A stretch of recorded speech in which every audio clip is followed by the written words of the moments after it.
Happy Friday, all. You know what that means? Another live lawn care Q&A. My name is Ron Henry, and I'm here to help answer your lawn care questions. Now, if this is the first time you're joining us, welcome. Super happy to have you here.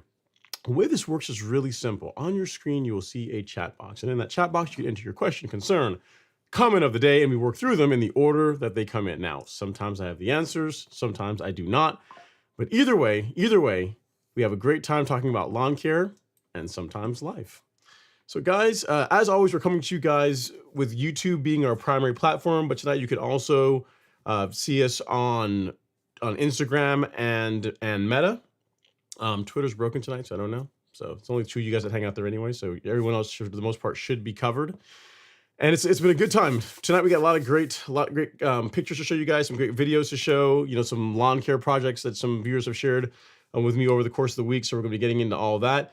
What's funny is that for the past, I don't know, 3 weeks or so, we've had very, very sparing rain, probably a little longer than that, very sparing rain here in Georgia. And then all of a sudden, like the heavens have opened, and now in the forecast for the next like almost week, it's supposed to be rain, and more rain. So we will take, because we absolutely need it. So let's see what we have in the live stream this evening. Starting things off, we got Mr. Gene Wolf talking about rain, right? He says, I got 1 inch of rain yesterday in my Bermuda, bounced back like it was in May, despite the 90-plus-degree weather, and only 0.33 inches of rain in 5 weeks. Go Dogs! I get it, man. It's been a rough past few weeks for rain. Like to your point, almost a month and a half with very little rainfall, and the lawns have been suffering for it. You know, I mean, my lawn is no different. Every lawn has been losing its color a little bit because while you can water, nothing really beats rainfall. You know, so here's an example. Here's a picture of my lawn, or a video of the lawn 2 days ago, and I was like, oh man, it looks okay, but you can tell, you can look at it, you can see it's a little bit dry. I mean, it gets watered 3 times a week, but it's still a little bit dry. Color's not looking as vibrant as it could. You can tell it's feeling it a little bit from the high temperatures we've been getting, and lack of rainfall. So I'm thinking to myself, you know what, man, it'd be really good if we get some rain. We'll see if it actually happens. And then literally an hour before the live stream, this happened. I mean, it's just glorious. I mean, it got so bad that there was actually small little puddles forming in the lawn. You can kind of see one right there. It's a thing of beauty. I had to zoom in to be able to show you guys the awesomeness of that. Irrigation cannot beat that. No matter how much you irrigate, nothing beats rainfall. So the lawn is really going to get some nice color from that. Really happy about it. And the fact that we're going to be getting rain over the next, I don't know, like again, next week or so, is going to be interesting. Going to be good times. It's going to make mowing more challenging, right? Just got to get up there and sneak out and get a mowing when I can. But I'll take it because we absolutely do need the rainfall. All right, next up we got Miss McDothang 011 says 0911 says, I started truck driving over the road in January and I haven't been home to care for my lawn. The weeds have seemed to completely taken over.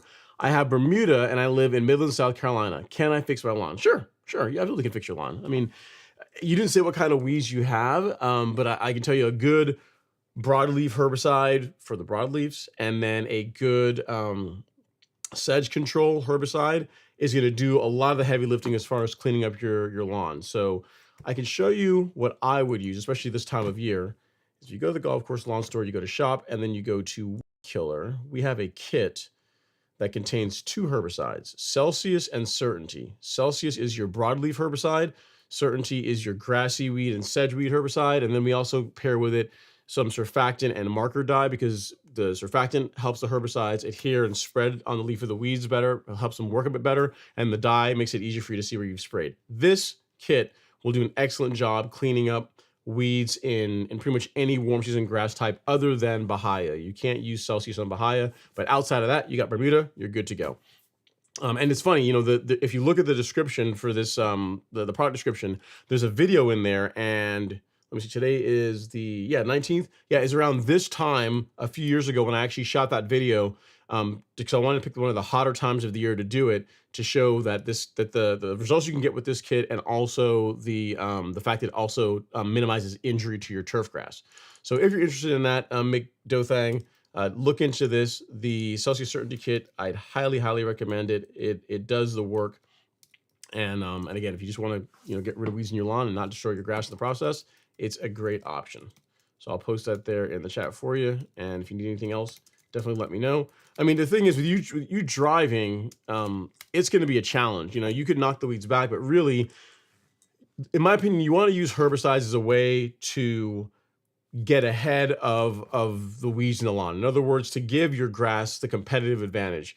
So the ideal thing is to use a selective herbicide like Celsius, like Certainty, get the weeds under control, feed your lawn, and then pair that with regular mowing to where you get the grass to grow nice and thick. And then you get really natural weed control. You make it a lot more difficult for weeds to establish in your lawn. So I wouldn't use herbicides or treat them as something that, every month I'm just going to get out there and I'm going to spray herbicides to kill weeds in my lawn. If you're having to do that, you're really not doing it right, because you should be used as a tool to get the weeds under control, and then allow your lawn to become the dominant plant in your lawn, right? Grass to be the dominant plant in your lawn. So hope that helps.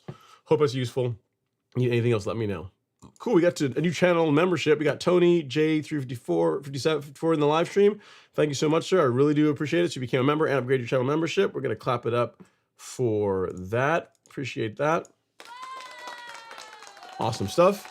And then next we have Gene DeWolf. He is back. He says, note to the transition zone, 4 to 7 week droughts are the new normal. 2018, 19, 2024, switch from fescue to Bermuda. It never dies. That is true. I mean, I wouldn't say it never dies, but it's really hard to kill Bermuda. Like, heat is not a great way to get rid of Bermuda grass. You have to use herbicides, and even then you got to go pretty hard to get rid of Bermuda.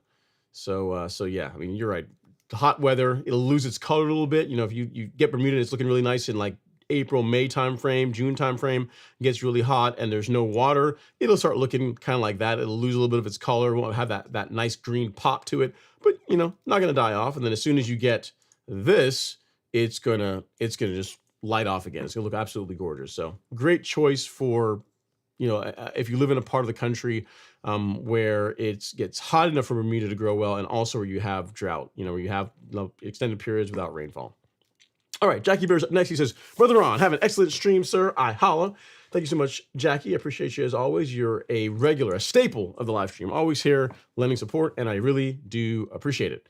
All right, next up is the Notorious, Zaz, Z-A-Z. He says, good evening, Ron. What's going on, the Notorious Zaz? And then he has a question. He says, I installed TIFWay 419 sod this past April. It is well established.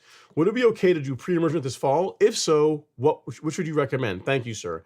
Yes, yeah. So Bermuda is one of the few grasses that I really won't have any reservations. You get it established earlier in the season, and in the fall you want to use pre-emergent. That's not going to be an issue at all.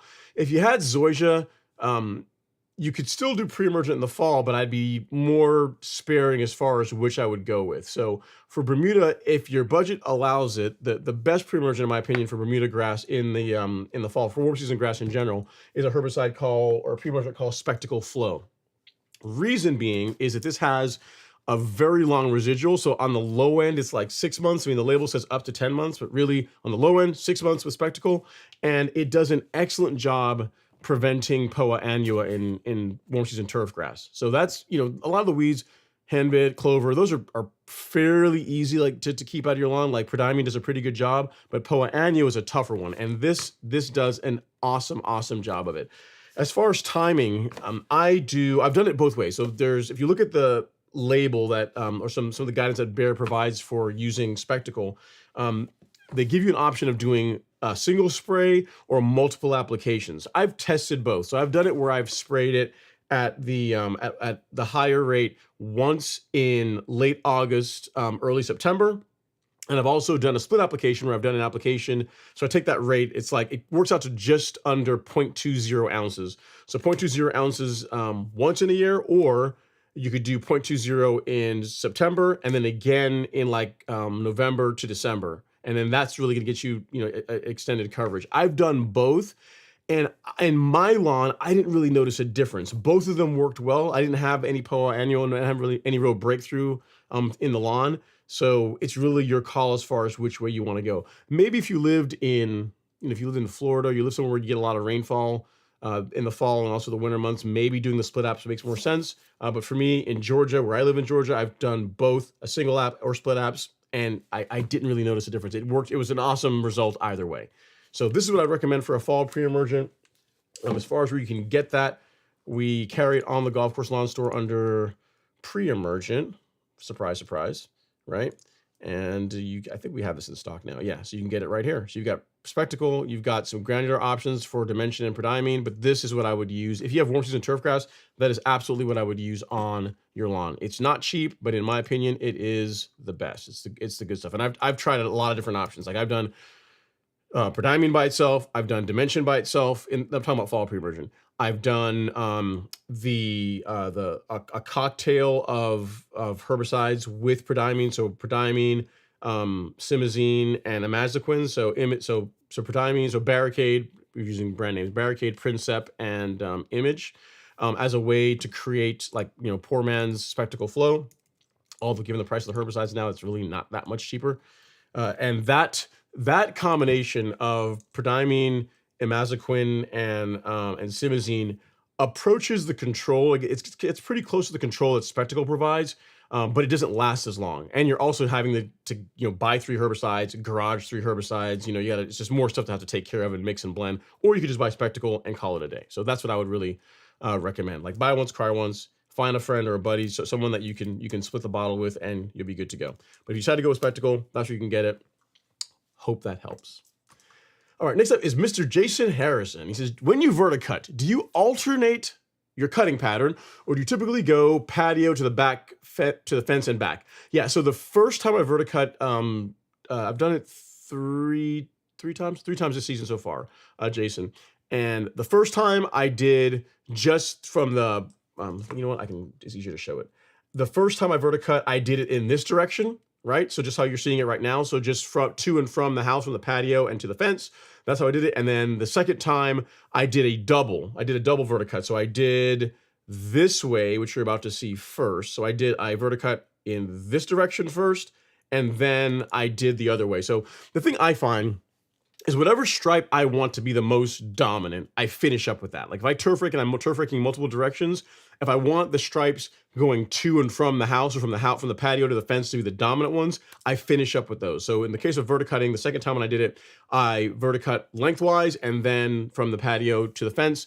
And the third time I only just did patio fence. So yeah. So it just really depends on really what you're going for. If you don't really need to make two passes, you don't necessarily have to, but you absolutely, it's really your call. Alternating the patterns is a good idea, and that's what I've done. I've done one way and then a double and then back to just the other way. So that works well for me. So if that helps, sir. Need anything else, do let me know. It's a great question. Verticutting, especially if you real mow your lawn, verticutting is one of the best things you can do to maintain the quality of cut throughout the season. What you tend to find with, especially as you start real mowing your lawn, or say real mowing, but really any highly maintained turf, right, is a benefit of regular mowing is the lawn begins to thicken up.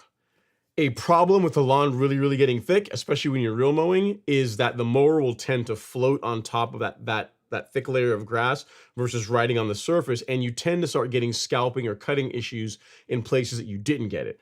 Verticutting is a way to gently clean that up. So you're, instead of cutting the lawn if you're cutting the lawn horizontally, like parallel to the grass, you're cutting thin slits that allows you to gently thin out the lawn and encourages new growth, improves the quality of cut that you get, especially if you're real mowing. So something that I'd recommend for someone that really wants their lawn to look top notch throughout the entire season. Highly recommend doing it. I started doing it a couple of years ago, and I would not have that in my program anymore. So hope that helps. Great question, sir.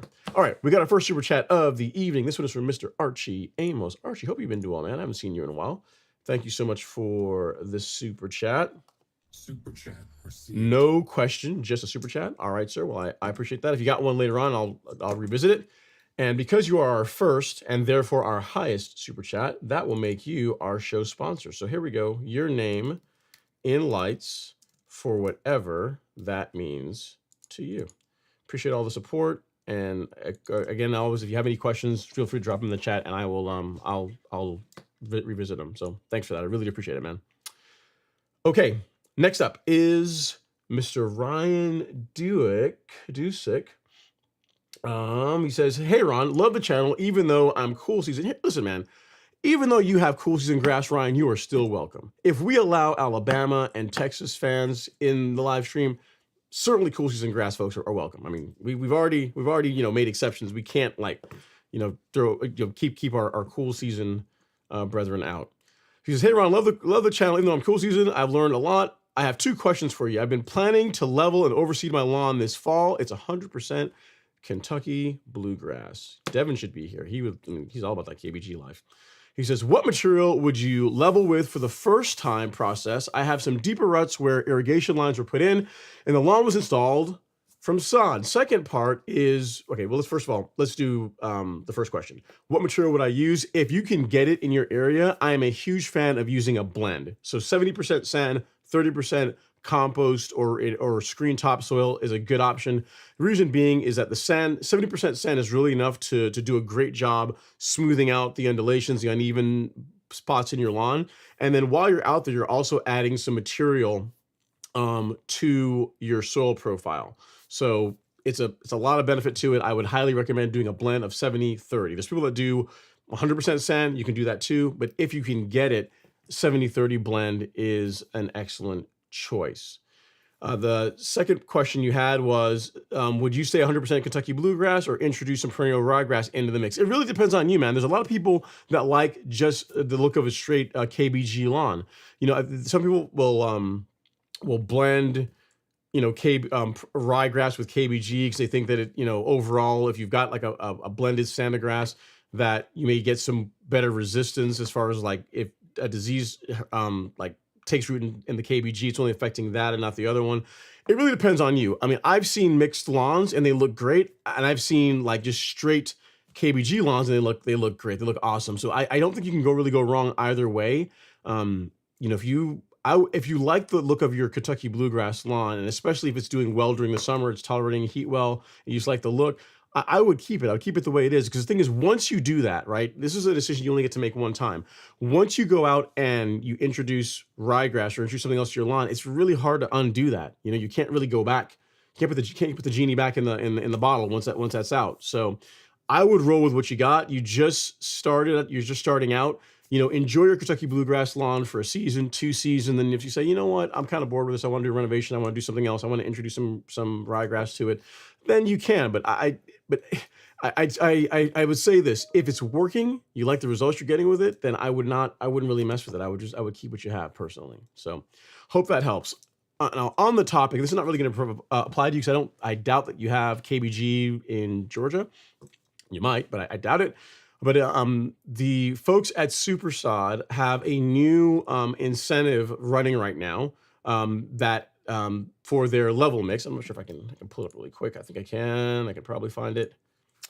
Let me get it here really quickly. I'll show you guys. So normally, if you're looking for top dressing mix in Georgia, South Carolina, North Carolina, some parts of Alabama, and some parts of Tennessee, Supersod Soil 3, they make an excellent leveling mix. It's the stuff I've used on my lawn before in the past, and as far as a pre-mixed product, I've not found anything that's really better than it. It's really good product. I mean, I've used a lot of different stuff, most of the stuff from places around here, and this stuff is by far the best. Really like it. So they're going to be running a sale, I believe, soon on this. I don't think it's up yet. But this is what I've used, the level mix, which is, it's 70% USGA sand, screen sand, and then they have their soil cubed compost that's in there. This is the stuff that I would use. Really good product. And if you use a code that I'm about to post in the chat now, it will save you $10 off of whatever. It'll save you $10 off the price you see now. And if they're running any sales, it'll save you $10 additionally on top of that. So it doesn't really cost you anymore, just saves you money. And it's another way of supporting the channel if you feel like doing so. But if you live, again, in Georgia, South Carolina, North Carolina, Tennessee, or Alabama, and only certain parts of those states, then this is the stuff that I would use. I mean, ask anyone else. I'm not sure if anyone in the live stream is here that's also used it, but it's a great product. So leveling mix, this is what I would go with. Outside of that, Ryan, if you want to know where you can find a good level mix, you can just, in your area, just Google like your city top dressing or your city lawn leveling, and you can call one of those services. Some of them will offer material. Some of them will come do the work, and others will offer material. So you can reach out to them. Barring that, you could also just call a local golf course and ask them, hey, I'm looking for some screen, like some good quality sand. Where would you guys recommend, or where do you get yours from? And they can tell you, because the stuff that they use is not going to have a lot of trash in it. So that's the last option, but really just a quick Google search, your city top dressing or your city lawn leveling, will normally be able to get you what you need as far as finding a quality product. Hope that helps. Madam is in the house, clapping it up. Thank you so much, Madam. I appreciate you. And then Mr. Robert Rainey's up next. He says, good evening, Ron and everyone. You know, Robert, I got to tell you, you are a bigger man than I.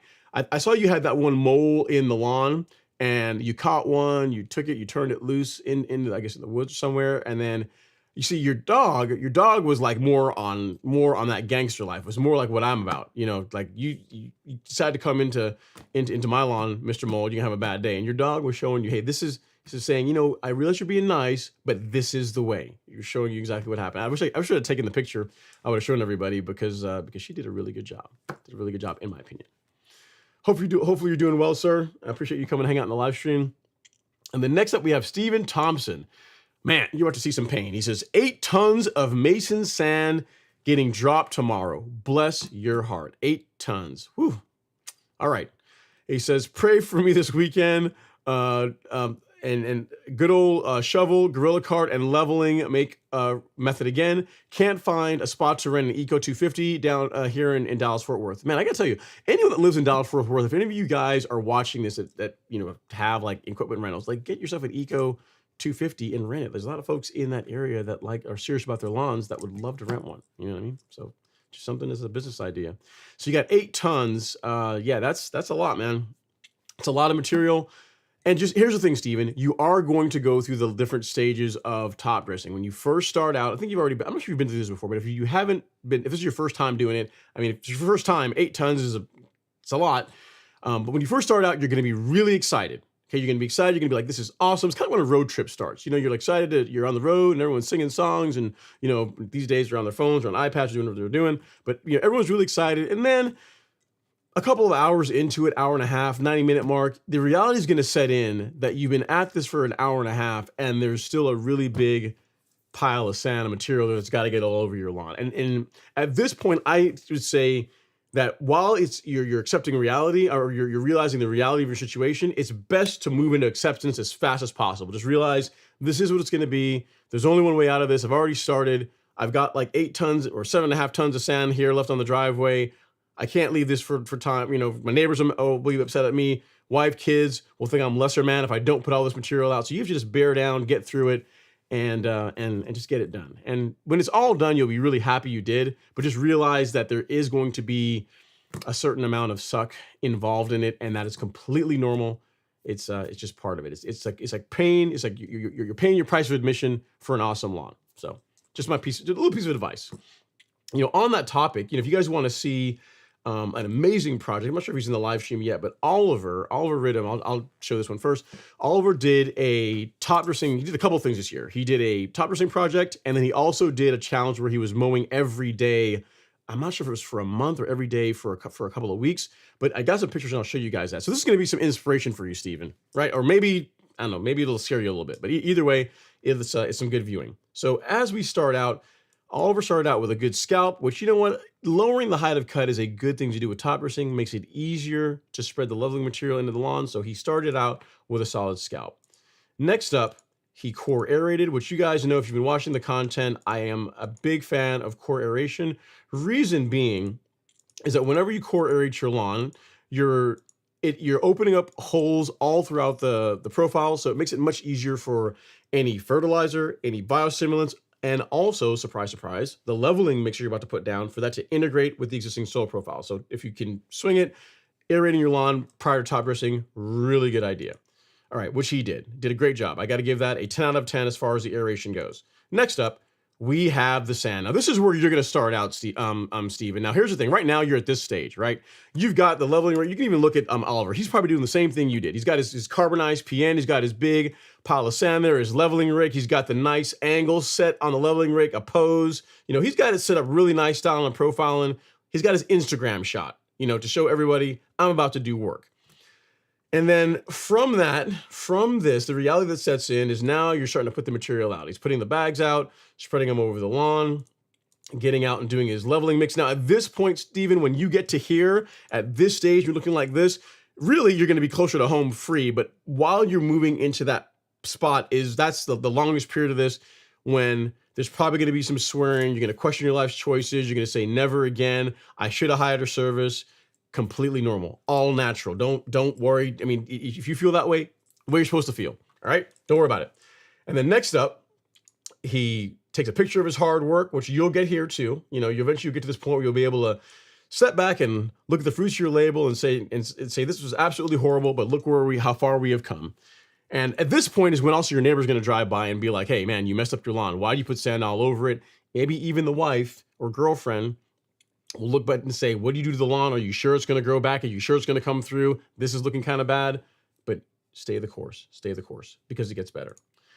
So next up, you can see post top dressing, right? So he goes from this to this, and you can see it's growing through, looking pretty good. It's still, you can see the lawn's beginning to recover, coming in really nicely. And then we have that, he's allowing it to grow through here. Now, here's the thing. Now, Oliver was really cool in the sense that he didn't rush the mow. Many of us want to rush the mow after we top dress. He was not like that. If you look at the lawn, you could tell that's lawn. That grass is probably an inch. That's getting up there. I mean, and for those of you guys that don't real mow your lawn, an inch doesn't sound like really high, but for those of us that do real mow their lawn, that's really unruly.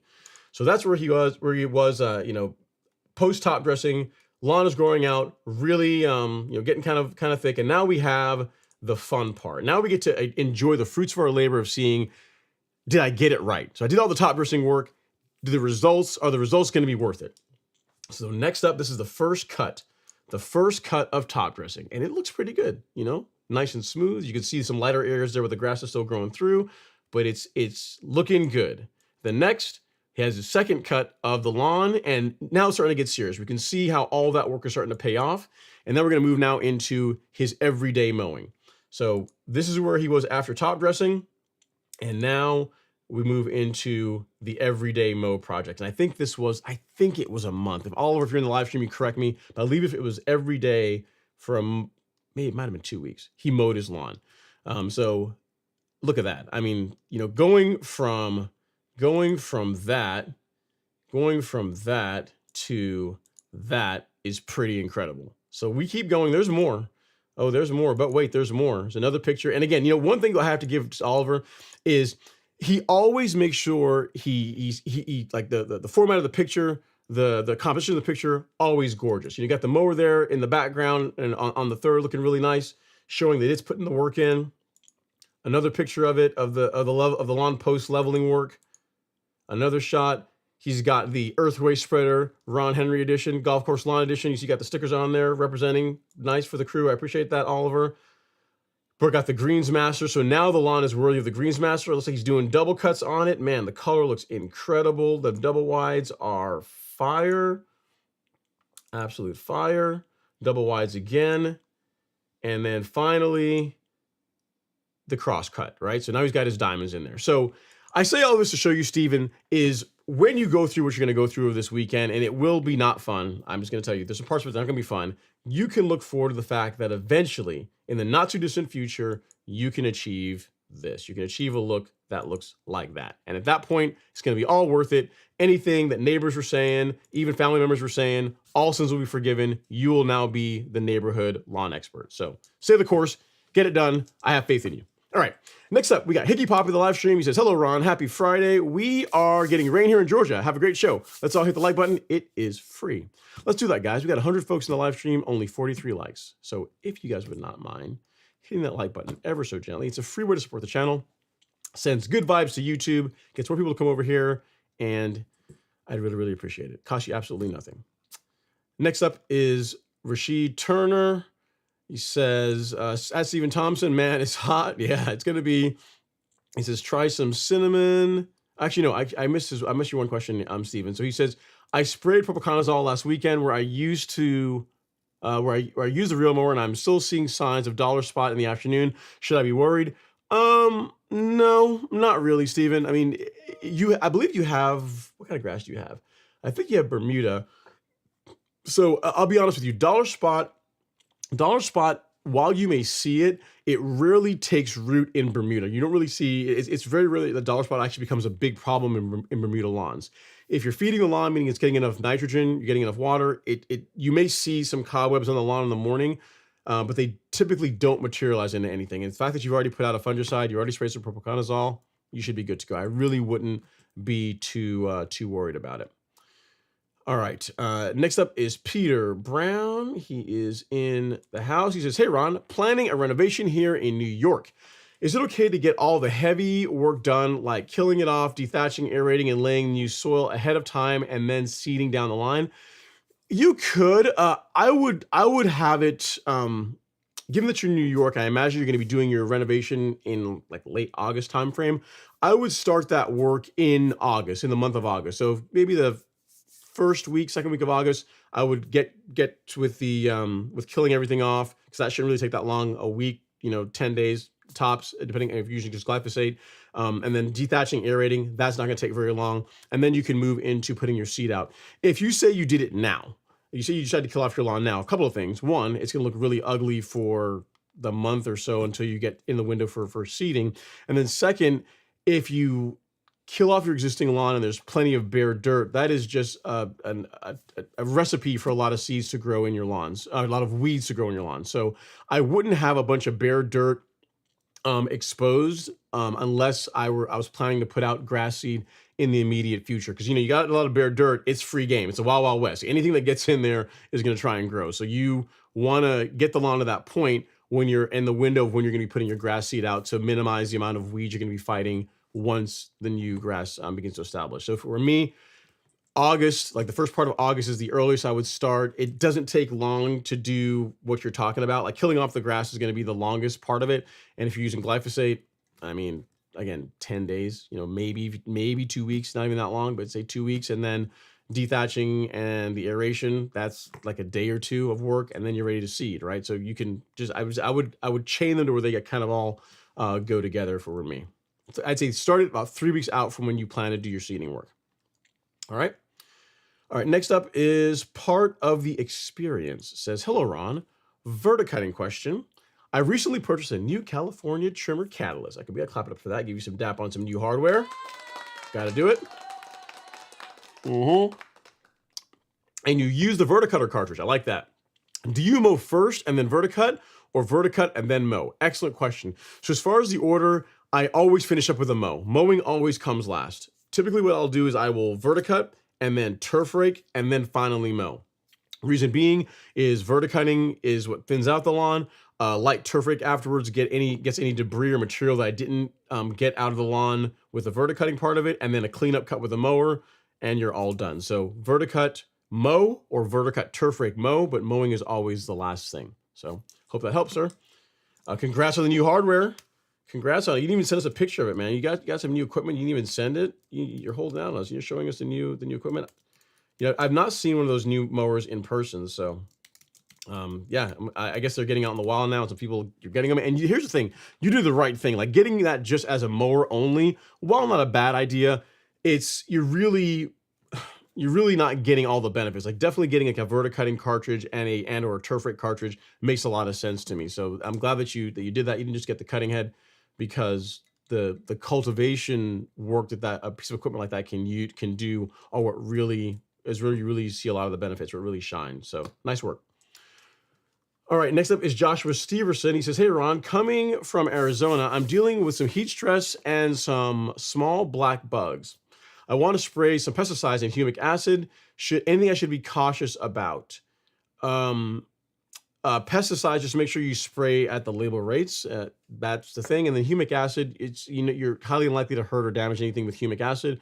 So no, the big thing is the pesticide. So anytime you're dealing with anything with side in it, like to kill, so pesticide, fungicide, insecticide, make sure you read the label, make sure you understand the label, and then you spray or apply accordingly. Outside of that, you should be good to go, Joshua. No real issue there. All right. Next up we have Mr. Steven Wynn is in the live stream.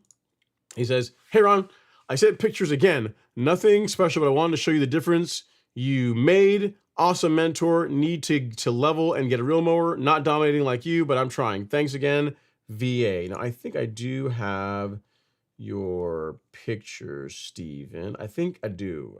Yes. So Steven, thanks for sending them in. So this, I think he labeled them. This one was from June of 2023. Again, for June, I would want the lawn to be a little bit further ahead than that. I mean, you can't hate the cut. The cut looks good, but for June, that lawn really should be shining, right?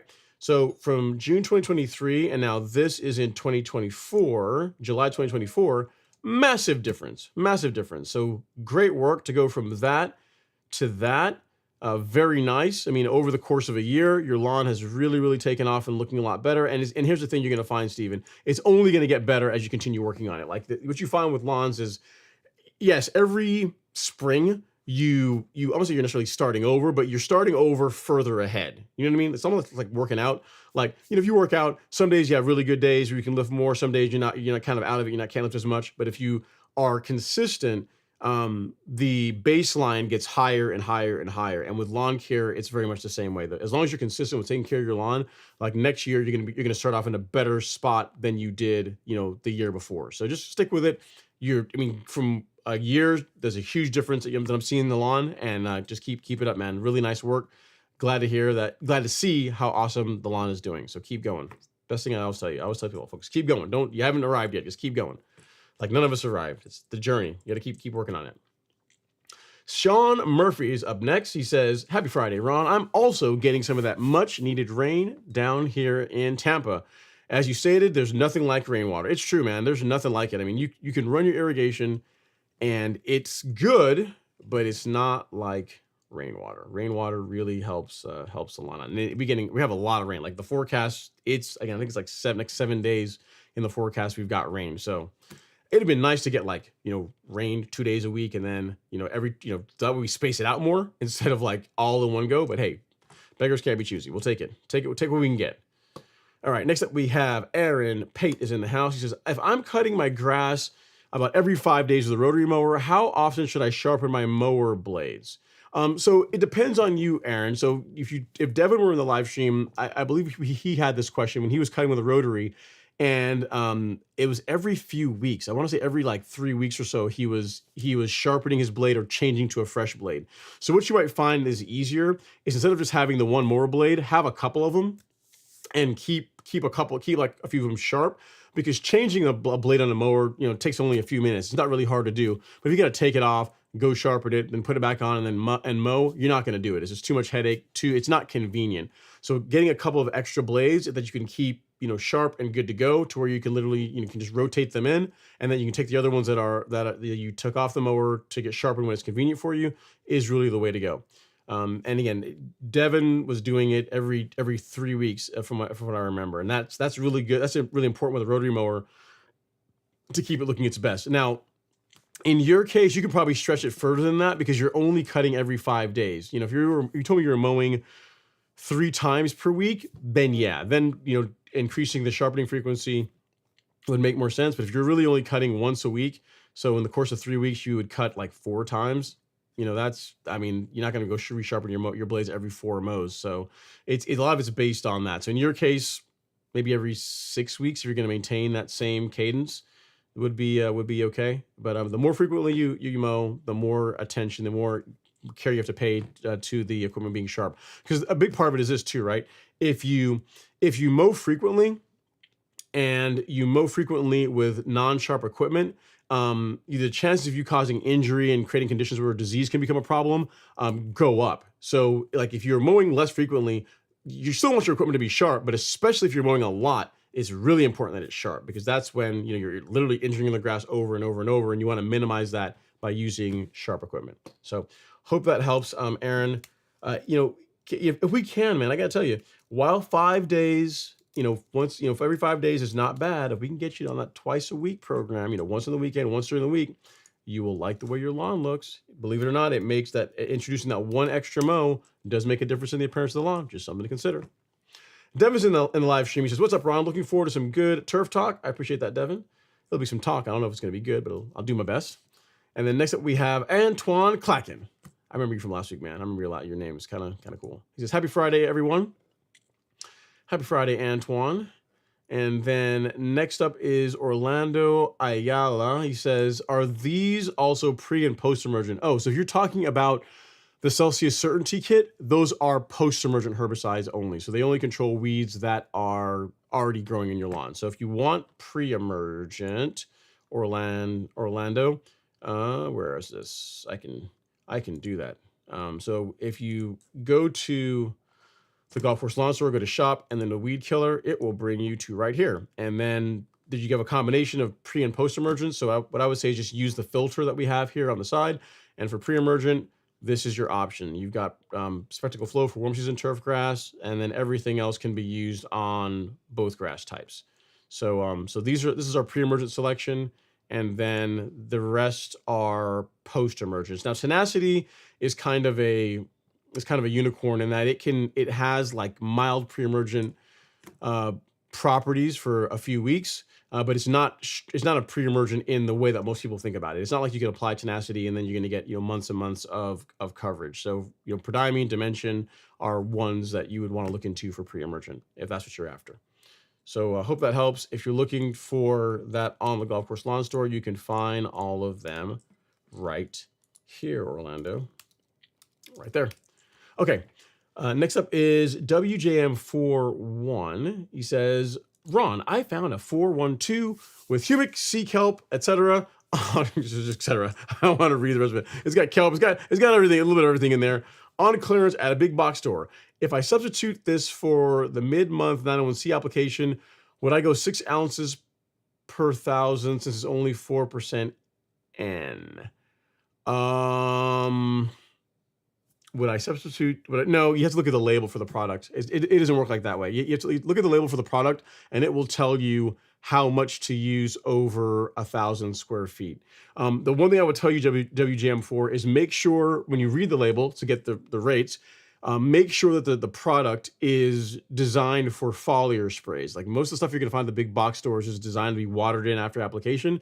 So unlike 901C, like the carbon kit, like the liquid fertilizers that we carry that are designed to be sprayed and just left on the lawn, you want to make sure that whatever you're putting down, whatever you got, is designed to be used that way. Because if it's designed to be watered in and you don't, you might get some injury in the lawn. I mean, it's 4% fertilizers are probably kind of unlikely, but just make sure you read the label. One, for the application rate, and then two, for the application method. Whether watering it in or not is required. And the label will have a rate for you. It'll say, this much of the product per 1,000 square feet. I would just do that. If there's a table, just stick to the lower end of it, especially since it's the first time you're using it. You want to make sure that, one, if you mix it properly, that, you don't have an oopsie, and just in general, just when you're introducing a new product, if they give you an application rate range, don't go like full send on the first time you go out and you apply it. Like ease into it is what I'm trying to tell you. All right, next up is Isaac Montparnasse. He says, Jersey checking in, still here, still mowing in New Jersey. Thank God for hydration and irrigation. Just finished my mow. Have a great weekend, everyone. Smash them likes. I appreciate that. Isaac, good man, getting your mow done. I like it. Your priorities are in order. Keep that going. And then next up, we have Archie Amos. Says, evening, young man. Let's have a great show. I will do my best, Archie. I will do my level best to make it a good show. I'm trying to see what other pictures we have here. So we have Oliver's project, which is meant to serve as inspiration and also to help you realize what you can get. I mean, it shows you the work and also shows you the results you can get from a good leveling project. We had a before and after from Mr. Steven Wynn.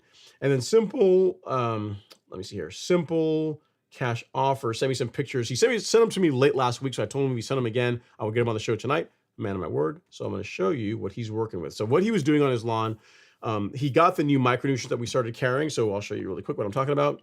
We have two new fertilizers. One is strictly a micronutrient, and the other is a do-it-all type product where you've got nitrogen, phosphorus, potassium, and some of your micros, and then this guy is just your micros. So he got both of those products, and he wanted to show me the results of his lawn. So he's like, I want a deeper green. And I'm like, use this stuff, you get a deeper green. So here are your pictures. So picture one is, you can look at that. I mean, that color is rich, just looks really, really nice, looking incredible, really rich green, really deep, like creamy green. You can look at that. You can tell that grass is very happy and healthy, setting the standard in his neighborhood. Got the diagonal mow going, looking nice. Another shot, looking good. Look, he's doing double wide cut. Even with his taller, with his fescue, looking nice. And then finally, there we go. And you can see, and here's the thing. He did include the obligatory domination line, because you have to show, hey, people might look at this and say, well, maybe all the neighborhoods in the lawn look like that. He says, no. You have to see that I am setting the standard in the sense that you can clearly see me on the left, and then you can see the other lawn on the right with, looks like it's got some nutsedge in there and a little bit of everything else. So he's definitely setting the standard in his neighborhood. Thank you for including the domination line picture, sir. Really important. And then finally, one last shot. So great work. Lawn looks incredible. The fertilizers are definitely doing the work, producing the result. I told you get a deeper green with it, and I think I hopefully that's a dark enough green for you. If that's not dark enough for you, I don't know what to tell you. But that looks awesome, man. Really great work. Keep going, and keep me posted as far as how the lawn continues to do throughout the season. All right, No Name is in the house. He says, hey, Ron and fellow lawn enthusiasts, looking forward to some great lawn talk. Let's get those likes up. Definitely, No Name. Thanks so much for that. I really do appreciate it. Hopefully you're getting some of that rain in as well. All right, Luis sent me a picture. Oh, we got some new hardware. We got to show off the picture of his new catalyst. Hang on. Bear with me. I'm trying to. We got to build it while we fly. Build it while we're on it. Let's see here. Yeah, nice. All right, cool. So this is that. Where's the interchangeable portion of it? It says new hardware catalyst. Okay, so this is the mower right there. Thanks, Louise, for sending that in. And then there it is. There she be in all her glory. I gotta, you know what? I have to admit, I don't know how the interchangeable system works, like how you add and remove the cartridges. I like the grooved roller, looks nice. Cool stuff, man. Very nice. Lawn looks good. So yeah, keep using it, keep mowing with it, keep us posted as far as how it does. Thank you for sending the picture in so folks can see you out there with your new hardware. Really do appreciate that. In general, guys, if you guys have some new hardware, you got some new toys, something cool that you're mowing your lawn with, some new equipment. It doesn't have to only be a mower. You get a new string trimmer, you like it, and you're proud of it. You want to show it off to the folks in the live stream. Feel free to send it in. I will show it off to everybody. Your new hardware acquisition. All right. Next up is It's Me 2017. It says, hey Ron, I sent you an email about my lawn with pictures. Can you take a look at it? Did I get your pictures? It's Me 2017. Oh, yeah, I see your picture here. I see your pictures here. Might be able to make this work. Okay, so your question was what? So you said reading your email, you said you use fast and a growth regulator, a liquid iron product every 2 weeks, but you can't seem to get your lawn looking the way you want it to look. You didn't tell me what the fertilizer you're using, the liquid iron you're using. You said Primo Max. So I'm guessing it's either Primo or some product similar to it, but you didn't tell me what kind of fertilizers you were using on the lawn. At any rate, here is what he's dealing with, and you're saying you can't get the color to come in. So a couple of things. It looks like you just top dressed the lawn. So, it's normal for the lawn to not, you're not going to get the best color like while the lawn is still filling in. Like you sent this picture, you sent another one here. This one even shows it off even better. You can see what you're working with. So this is picture 2. Yeah, you can see there on the right side of that picture, you still got quite a bit of sand there that's still growing in, and where it looks like a drainage line was there in the picture, I can see quite a bit of sand still there as well. So it looks like to me the lawn is still recovering from the top dressing. For example, if you look at Oliver's picture, I think this one or even this one. Yeah, so look at his lawn. You can still see some light color, some light areas of the lawn as the sand is still growing through. So it will eventually, or can eventually, go from that to that, but you have to let it grow through first. So what you're likely seeing in your pictures is, I don't know what you're doing for the nutrient program. You told me you're spraying products every 2 weeks, but I don't know exactly what products you're using. But as far as the lawn goes, it looks like to me it just hasn't grown through yet. Like, the lawn hasn't fully recovered from top dressing, and hence why the grass doesn't look like that yet. It hasn't, it's lighter in color. So I would give it more time. It looks like you're mowing it. I would just give it more time, and then, let it run its course. And in a couple of weeks, it should be looking a lot better. Assuming that your nutrient program is on point, you're continuing to mow it, which it looks like you are. It should recover and look a lot better as the grass grows through. So hope it helps, sir. Next up is C. Hill. He says, greetings and salutations, lawn family. Mr. Ron, what can or would cause a lawn's pH level to become low? A couple of things. So one could be just where the pH of, like, where the soil buffers for your particular lawn, where it likes to be. So for example, my lawn likes to, if I didn't put any lime in it, like I didn't do any lime apps, my lawn would settle down around 5.8, right? There are some lawns or some soils that are naturally more acidic than that. So you have to add lime regularly, once every couple of years, sometimes once a year, to keep the pH where you want it to be. As far as what can cause pH to go lower, like fertilizers, can have an acidifying effect on the soil. Depending on the kind of fertilizer you use, that can lower pH over time. But again, it's a combination of inputs. It's the biggest thing is just where your soil just naturally is. Like, for example, we're not talking about pH here, but if you look at like soil test results from lawns in like in Texas, like in the middle of Texas, like San Antonio, Fort Worth area. Like a lot of those soil tests are going to have like high calcium, and pretty much all of them, the calcium is going to be high. And that's just a characteristic of the soil in that part of the country.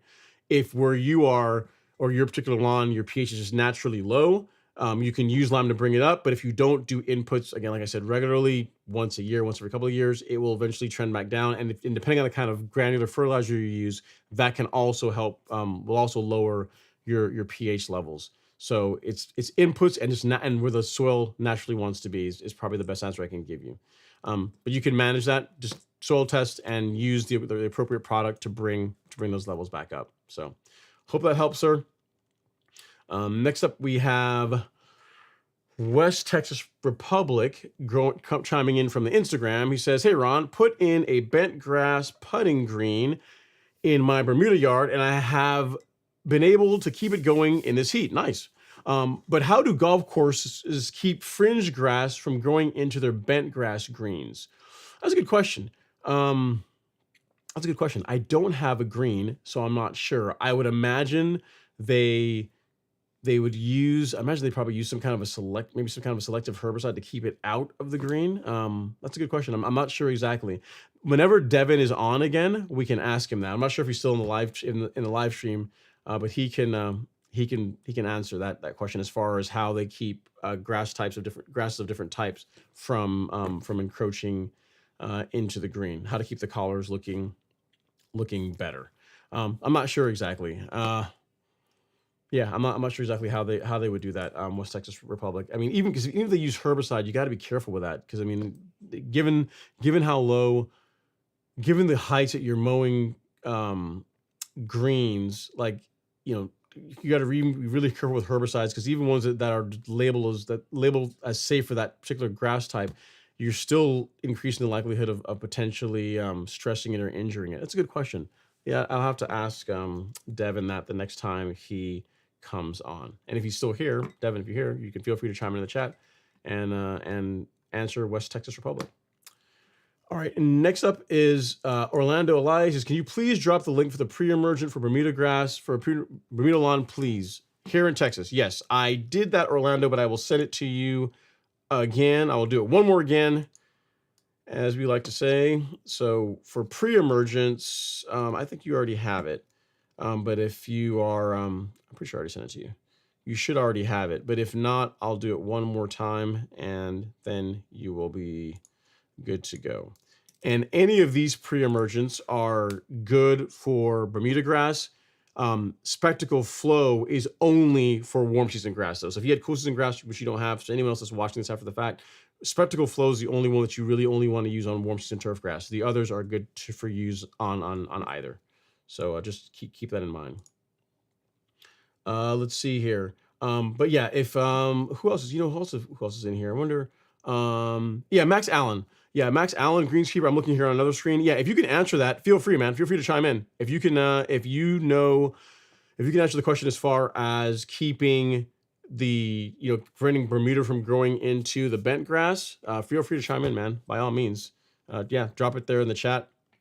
At some point you're on here often enough. If you want, I'm going to have to see about maybe getting you on the live stream if you want everyone to see your face. It's kind of one of those things. Some people are more private than others, but yeah, feel free to chime in and answer the question if you wish, sir. All right, next up is Aesthetic Lawns. Says, hey Ron, sent the pictures through the email on my Zenith Zoysia renovation. Did you now? Now, I don't have pictures from you. When did you send them? Because again, guys, if you want to send pictures and get them into the live stream, your best bet really is to send them like the day of, like really after lunch on Friday is when I would recommend doing that, because then I can stack them all and organize my folders and get everything all set up before the show. If you have them, you can send them to me again really quick. Aesthetic Lawn, I could try and get them on the show, but I don't see your pictures in the in my email, the top of my email right now, top of my inbox. So sorry if I missed that, but we will get them on if you send them to me. All right. Next up is Rashid Turner. He says, Hey Ron, what is the recommendation if one believes that the soil the house was built on is bad, such as builders leaving a lot of subterranean debris? So your best bet is just to remove the debris. So if you have plywood, like they had like a concrete washout there, large pieces of rock or other trash, your best bet is to remove it. While you can bring topsoil in, you still want to have that stuff out of the lawn. And what you're going to find is if you get rid of the concrete, the big rocks, plywood, all that other garbage out of the lawn, then what you have is soil that really, after you do a soil testing, you make your amendments, you can really improve it. You know what I mean? So yes, you can use like rich compost products for top dressing, like carbonized PN. But I would remove any trash or debris that you find in the lawn prior to doing that, because here's why this is important. If you have large rocks that, especially if they're within 6 inches of the surface, especially this time of year when it gets hot, what you're going to find is the lawn will do well for the most part in a lot of places, but then you'll have that one spot over the rock or over the plywood that's always going to struggle because it's not getting enough water. The roots can't penetrate deep. You've got this physical barrier preventing them from doing so, and it's just one of these things you're just going to always chase your tail over. So if you have identified there's a problem, I would correct it. And then once you've done that, let's say you go through and you act like a mole and dig up all the garbage out of your lawn. After that, if you come back with topsoil or leveling mix, whatever you decide to use, now you're really setting yourself up for success, because now there's not a lot of trash and debris that's going to be holding you back. So I would remove as much subterranean debris that you can easily identify, especially larger pieces that are near the surface. And then you're good to go as far as bringing in screen topsoil, screen compost. Carbonized PN is a great choice, and that is going to help improve the soil profile over time. So hope that helps, Rashid. If you need anything else, definitely let me know. And then next up is we have a super chat. This one is from Jake Pierley. Super chat. He says, what would be your preferred product to apply throughout the season to control nut sedge? Certainty only lasts around 4 weeks in my experience. So that's interesting, Jake, because for me, I typically have to spray Certainty once, maybe twice in a season, like over the entire season. So if you're spraying it with surfactant, and you're also regularly mowing that area to where it's not easy for the sedges to reestablish, you really shouldn't be doing it, having to mow or having to spray the herbicide once a month.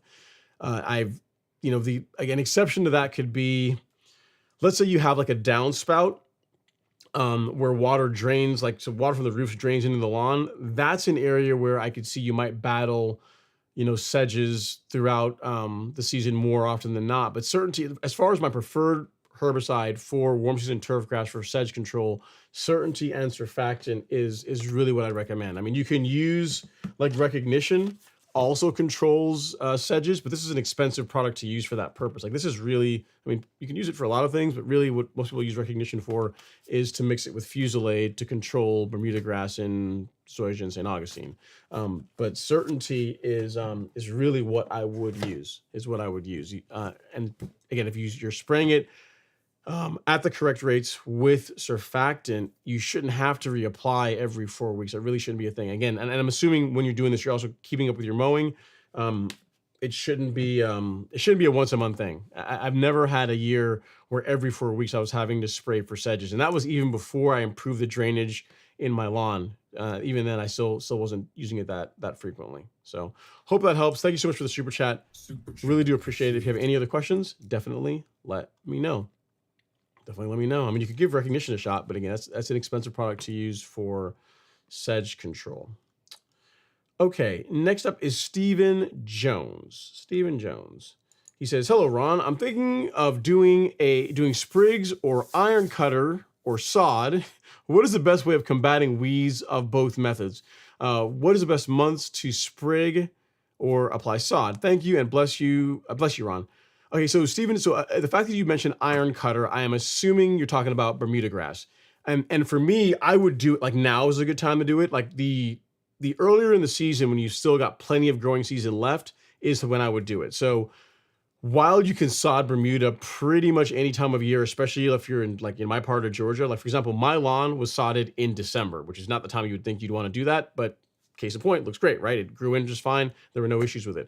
But if you have the opportunity to do that now, I would, because we're in July. It gives you all of July, August, September. Really in October, it'll begin slowing down. So that gives you more time for the lawn to get established, for you to start mowing it and get the lawn healthy before temperatures cool off. So earlier in the season is better for your for establishing a Bermuda lawn, in my opinion. Now, as far as of those options, so grass seed or sod or sprigs, sod is going to be the easiest by far. Like, if I pretty much always try and push people towards sod because most people think they're patient, but they're really not patient. If you do grass seed, that's going to be the longest to grow in. If you do sprigs, that's a little bit faster, but not all of them are going to take. So it's going to be one of these things where you're putting their sprigs in and then you're hopefully they take, and then you got to wait for them to spread. So again, it's a long drawn out process. So it's a little bit faster than grass seed, but not by much. And then finally you have sod. And with sod, you can literally go from nothing to grass, lawn overnight, right? So for most folks, I would do sod. I just really would. Iron cutter, I've heard great things about it. I'm hearing more and more great things about it. There's so many excellent Bermuda grass sod cultivars at like Tahoma 31, Tifway 419 is not bad. Celebration. There's lots of great ones. That is what I would push you towards, because also with sod, because you're going from bare dirt to a lawn pretty much overnight, you're going to be fighting less weeds. You're going to get less weed pressure, right? Because it's harder for weeds to establish because there's not a bunch of bare dirt around like what you're going to have with sprigs or grass seed. So it's really your call. I would really recommend sod. Like for example, if I were redoing my lawn, unless like I'm not seeing iron cutter in person, unless like the grass seed produces a stand of Bermuda grass that is like the second is like all that and then some. Like you put this Bermuda, it grows in, and like literally the heavens opened up, and you can hear the angels singing because of how amazing this Bermuda grass is. If that were what I could get from a particular Bermuda grass seed, then I would do it. But saving that, it's going to be sod every time. It's just less work, less headache. You can apply it, and then get on with top dressing, and move. Like in other words, you are able to jump further ahead in the process faster if you do sod versus if you do sprigs or grass seed. Like grass seed and sprigs are just a whole lot of patience. You got to have a lot of patience if you decide to go that route. And again, most people aren't as patient as they think. All right, next up we got John Smith in the house. John, we have to see some ID, man, because it sounds like a fake name. It's probably your real name, but John Smith sounds kind of convenient. Guy on the internet on a live stream. Question mark. He says, "Hey Ron, I'm getting ready to eat Caribbean food. Brown stew chicken, peas and rice, and callaloo. What do you know about callaloo? What do you know about callaloo? Talk about eating callaloo." He says, "While watching your live stream, I'm treating my lawn with a second application of fungicide tomorrow." Wow, very, very good. So you're in a legit Caribbean place. You probably a place Trinidad. Normally, when it comes to callaloo, that's like a lot of Trinidadians make that. Like my mom is from Trinidad. And that's a what is in callaloo? So it's like okra. Sometimes you put crab in it. You can, but it's that's good, man. I haven't had callaloo in a long time. It's one of those side dishes. It's not by itself. It's like you don't really have callaloo along with like your rice, your peas, chicken. It'd be like what's a good example? I don't want to say like your mashed potatoes, but it'd be it's a side. It's a side. But if you ever get a chance to eat it, you look at it, it looks kind of gross and slimy. And it like the visually, it is not the best looking food, but it is incredible. Really good. Really good. Especially if you have a Trini making it for you, then it's good stuff. So enjoy your food, sir. Go back for seconds, eat some callaloo for me. I haven't had any in years, man. That's pretty awesome. And you said your second application of fungicide tomorrow. Good stuff. And if you need anything else, let me know. Thanks for taking some time out to say hi in the live stream, and go enjoy your food, your brown stew, peas and rice. No oxtail. All right. Next up, we have Matt the mailman. He says, Evening, Ron. I gotta go mow, but I have a question and we'll watch tomorrow as always. I mean, I guess because I'm in the Eastern time zone, a lot of you guys, I guess you have your Texas or further back, you guys are getting your mow in after work. So that's something a lot of you guys mow right before the live stream or mow during the live stream. I digress. You said in the fall you would do a split application of prodiamine on my cool season lawn. Please explain. Yeah, so um, here's my theory behind it, Matt. For your fall pre-emergent, you're trying to prevent cool season weeds. So most notably, Poa annua is because in cool season lawns, it's a difficult weed to control selectively, and the products you have to use to control it they're not inexpensive. Like velocity is an option for it, and it's not inexpensive, right?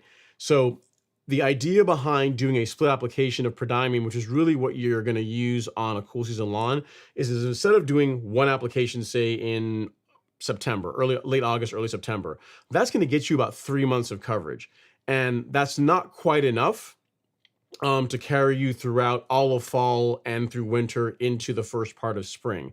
So what I would recommend is and this is really only if you have a cool season lawn.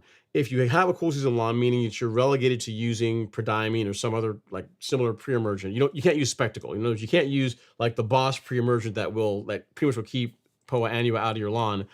By doing an application in September and then another one in November, December, you're extending the amount of control that you get for Poa annua, minimizing the amount of breakthrough you're going to get. So that's why I recommend that. It's not strictly necessary, but if you're trying to keep Poa annua out of your cool season lawn, so breaking up those applications is a good thing to do. Now, if you do that, so the rate, if you use up your annual allocation over 2 apps in the fall, what that's going to mean is in the springtime, you're going to have to rotate, or you should rotate to a different pre-emergent. So in that case, like Dimension or Dithiopyr would be a good choice. And that really should put you in a pretty good spot for minimizing the amount of Poa annua that you have to fight in your lawn in springtime. So that's the theory behind why I'd say, hey, if you got a cool season lawn, doing a split application in the fall is not a bad idea if your goal is to do all you can to keep Poa annua out of your lawn in the fall and into the springtime. So hope that helps. Hopefully it was a good answer for you after you finish your mow. Trilla is up next. It's Trilla from Manila. He says, hey, Ron, and happy Friday, everyone. After a month and a half long drought, I finally received some rain on Sunday, Wednesday, Thursday. Man, it's like marking the calendar, like check, check, check. This day, and possibly tonight. Well, fingers crossed for you. Hopefully you get some rain tonight too, Trilla. I've learned that even with irrigation, nothing beats Mother Nature. That is true. Ain't that the truth, man? It's like, yes, irrigation is a great supplement, but nothing beats rainfall. Nothing beats rainfall. We got Mars Bees in the house saying hi. What's going on, Mars Bees? Hopefully you're doing okay. Thank you so much for coming hang out on the live stream. I appreciate you as always. And then Oliver Ritcham is in the house. He says, happy Friday, Ron, and all. I mowed every day for 7 days. So here I am. I'm Oliver. I'm saying he mowed for like a month every day or 2 weeks, 7 days. He says, I mowed every day for 7 days. I did, however, mow nearly every day post sand leveling too. So we'll just say 2 weeks. And for any of you guys that are just now coming into the show, into the live stream, Oliver took pictures of his sand leveling project and then also the pictures of his lawn from mowing it every day. So if you want to see what kind of results you can get from regular mowing of a lawn, I'm not saying you just really have to do this, but if you have the time, and you can also maintain your equipment, because if you're doing this, you really want to make sure that your mower is sharp, because you can really undo a lot of work if you go out there, once or twice with some equipment that is not sharp and, put that on your lawn. So just to run through this again. So his top dressing project, he scalped and then he core aerated. And then this is his sand with the obligatory, leveling rake and his carbonized PN looking really good. Can't fault that. And then him putting the material out all over the lawn and putting that down. Then the sand went down. And then a picture of, hey, aren't I awesome? Look at my lawn after I've top dressed it. Neighborhood as you neighborhood as you guys drive by, behold my awesomeness. And then next, we can see how the grass is starting to recover, starting to go through, and getting a little tall there, but it's still growing in. And then the last picture he sent was this is the first cut of the lawn after top dressing, and then the second cut after top dressing. So you can see it's really doing well. Now we transition from that to this everyday mowing craziness. Like, how good can a lawn get if you mow it every single day with sharp equipment and, and a nice level canvas, which Oliver has created? Well, let's answer that. So you got this double wides going on, and you have to take a moment. Let's just take a moment here to appreciate the depth of color, the crispness of the stripes. Overall, 10 out of 10, man. We got to clap it up. 10 out of 10, looking really nice. Another picture, another shot here. Again, now he's starting to work on his his checkerboard pattern, just showing off now. His leveling rake on the lawn, man, that's looking good, man. I gotta tell you. And then another picture showing the lawn, the mower more in the background, and the lawn, or the more in the foreground, the lawn with those double wide stripes. And then finally, the piece de resistance, everything all finished.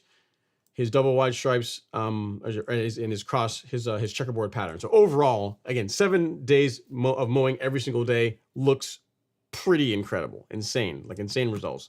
And these double wides, man, I gotta tell you, like, as far as lines go, man, this is crisp. Like those are clean lines, man. Nice work, looking really good.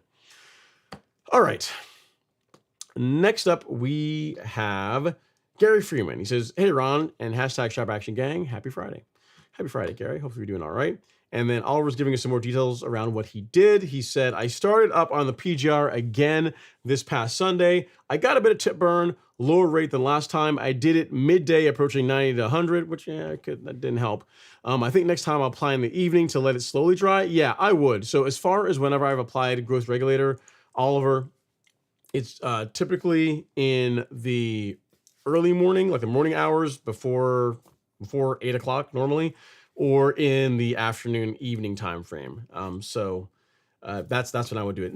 Mainly, another reason why is, one, it's not quite so hot. It's easier for me to see where I've sprayed as far as my passes go. And then because my lawn is really wide open, if it's going to be a windier day, the breeze tends to pick up as the day gets hotter, and the beginning of the day, like in the morning and also in the evening, the wind tends to be less. So you have less issues with drift. It's not blowing all over the place. Overall, it just does better. You know what I mean? So for that reason, I would say put out your products, your fertilizers, your primo earlier in the day if you can. All right. Next up is Justin Judkins. He says, "Leveling mix was supposed, in all caps, was supposed to be screened 1/2 inch. Mowing with my Time Master as low as it goes for now until most of the chips are gone, so I don't ding up the Revolution 26 too bad. Lesson learned." Yeah, man, I gotta tell you, like, yes, it is more expensive. Like, you look at the cost of, do I have it here? You look at the cost of, like, the Soil 3 leveling mix, you're just like, man, $230 for a bag of this stuff delivered. I mean, you can get a discount on that if you use my code. That seems like a lot, but here's the thing. All you are getting is leveling material. Like, there's not a bunch of trash and other nonsense in there that you're paying for, which is a big deal, because anyone that has ever done a leveling project with substandard material will tell you it is an absolute nightmare to have to go back afterwards and rake all the twigs, sticks, stones, and stuff out. And then really, for the first couple of mows, like, you are the most paranoid person running your mower over this stuff, because if you leave a little stone or some kind of, any kind of trash in there, you could damage your mower, damage your reel. So it is worth it to pay a little bit more and get a quality, like, properly screened leveling mix versus getting, like, the cheapest possible option, because then it's like you're either going to pay with money or you're going to pay with time later on. And frankly, money is less valuable than time. So for me, pay a little more and get a quality product so you get a better result overall. Just enjoy the experience more. You know what I mean? Because think about it. If you also get, like, a cheaper product, you're gonna, like, have buckets and buckets of, like, rocks and twigs, and then you gotta dispose of all of that. It's just a hassle. So get the good stuff is what I would recommend. All right. Ryan is back. Dusick, he says, "If overseeding KBG in the fall," so what I said just totally went over. One of the questions that Ryan asked was, would I mix the grass? And I'm like, no, just keep your KBG, don't add anything else. But anyway, he says, "If overseeding KBG in the fall, would you still apply your spring pre-emergent next year?" With cool season grass, it's kind of a crapshoot, Ryan. So the most correct answer is, if you're establishing a new cool season lawn, you want to give it a year, 6 months minimum, but really a year before you use pre-emergent. You're talking about an established lawn that you're using a bit of overseeding just to help thicken things up a bit. So in that case, I would still do my pre-emergent in the spring. You might, you might get, you might negatively impact some of the new grass that you overseeded the previous fall, but more than likely it's going to be okay because you're just using this as a way just to thicken up what you already have. Like you're not like establishing a new lawn this fall from nothing, and then in the spring you're asking me, can I use pre-emergent? In that case, I would say no, because you're more likely to cause a problem. But if you're just using your overseeding as a way to thicken up the existing lawn, to where you've already got a lawn, you're trying to get it a little bit thicker, then yes, I would still use your pre-emergent in the springtime, because in my opinion, the negatives of not using a spring pre-emergent far outweigh the potential, the possibility. Not saying it's necessarily going to happen, but the possibility of injuring the grass that you seeded then September the following year. So for me, I would use your pre-emergent in the springtime. Hope that helps, sir. It's a great question, because for a lot of you cool season folks, you guys will do an overseeding in the spring and overseeding in the fall. So if you do that, if you're overseeding in the spring and the fall, like when would you ever use pre-emergent? I mean, you essentially, I guess you wouldn't, right? So if you are using it as a means to thicken up your lawn, I would still apply pre-emergent. I would. You're very welcome, Erwin. No worries at all. And then next up we have Gary Montague. He says, hey, Ron, I have a couple of questions / issues. Issue number 1. If I am using Carbon Pro G monthly, should I use BioSpectrum monthly as well, since Carbon Pro G has BioSpectrum in it? You can. Yeah, I mean, yes, I still would. You are right that BioSpectrum, that Carbon Pro G does have a microbial package in it, but it's not nearly as much as what you get with BioSpectrum. So to answer your question, yes, I would. It's not going to hurt anything. And especially if you're using fungicides on your lawn a couple of times throughout the year, I would still use BioSpectrum. Even though using Carbon Pro G, BioSpectrum still has a place in your lawn care program. Again, you're not going to hurt anything by adding that in addition to Carbon Pro G. All right, it's a good question, sir. I appreciate that, Montague, because I'm sure someone else is going to have that at some point. All right. Next up is Matthew Whitson. He says, good evening, Ron. Thank you for all the great content. It's good to watch since being stuck on the sidelines for a few days. Wisdom teeth removal is no fun. Ouchie. Yeah, that's no good, man. I'm sorry to hear you going through that, but I'm sure it's for a good reason. Speedy recovery, and the grass will be there whenever you get back to it. Don't worry about it. It's just grass. It'll grow through. It'll be fine.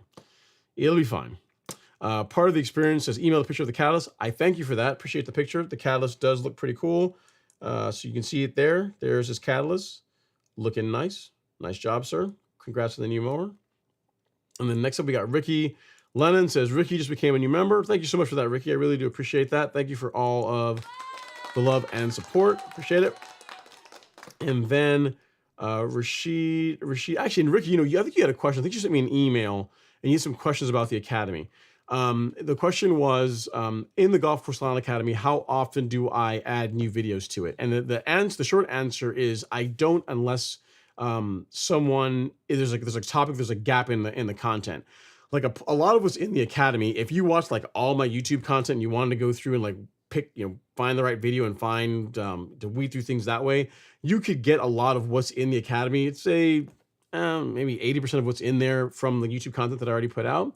The idea behind it is what you're paying for in the Golf Course Lawn Academy is not like tons and tons and tons of content, like a huge library, because you can get that already for free on YouTube. It's the fact that it's been distilled down to something you can watch or go through, in a few days, depending on how much time you have. And it's going to get you the information fast. So what you're basically paying for is like compressing time.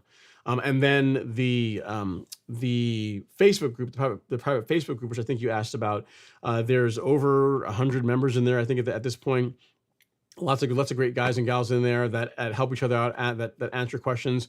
I poke my head in there, pretty frequently.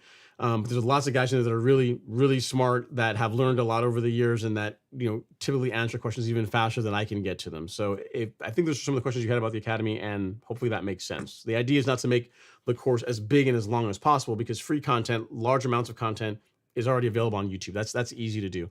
What's difficult is to take what I think is important for someone that's serious about creating a great lawn and distilling that into a small collection of videos that's going to get you what you need to get off and running the races. So hopefully that makes sense to you. And I believe I got an email from you about that, and I just said I figured I'd just wait until the live stream to answer it if you came on, and you did. So I did. So thanks so much, sir. If you need anything else, let me know. Next up is Rashid Turner. He says, I bought an Earthwise manual push reel mower. I had to test out reel mowing before making a $3,000 purchase. I am all in next season. Well, that didn't take long. Like this, all the little memes. Well, that escalated quickly. But you know what, Rashid, all jokes aside, that is the way to do it. You get in your Earthwise a reel mower, a manual push reel mower. Really, people call it training wheels, but really what that teaches you, or what it helps you determine, is if you have or want to make the time to get out there and regularly mow your lawn a couple times per week. Because reel mowing is a greater commitment as far as time and mowing than like rotary mowing. So in other words, to get a lawn that looks like, if you're trying to get a lawn looking like Oliver Country, if you're trying to get like a look like that, like you're not going to do that mowing once a week. Like once a week, that's not going to happen. You have to mow more than once a week with equipment like, a power reel mower, like he's got a Greensmaster there, looks like a 1600. And that's what will help produce that kind of result.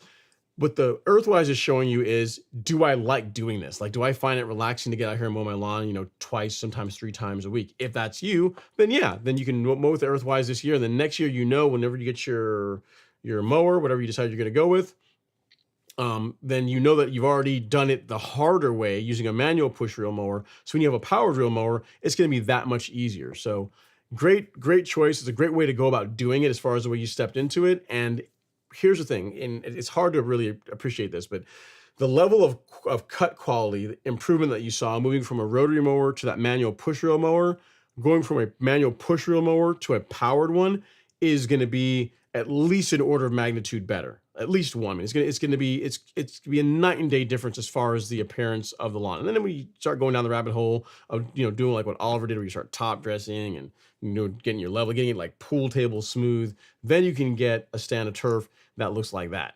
You can get that kind of look, which is entirely possible. It's just time. It's just time and consistency. Those are the two things. The two most important things getting a great lawn are just making the time for it and being consistent. All right. Next up is Gary Montague. He says, battling goosegrass. Can I add a third app of pre-emergent, different herbicide than the fall spring app?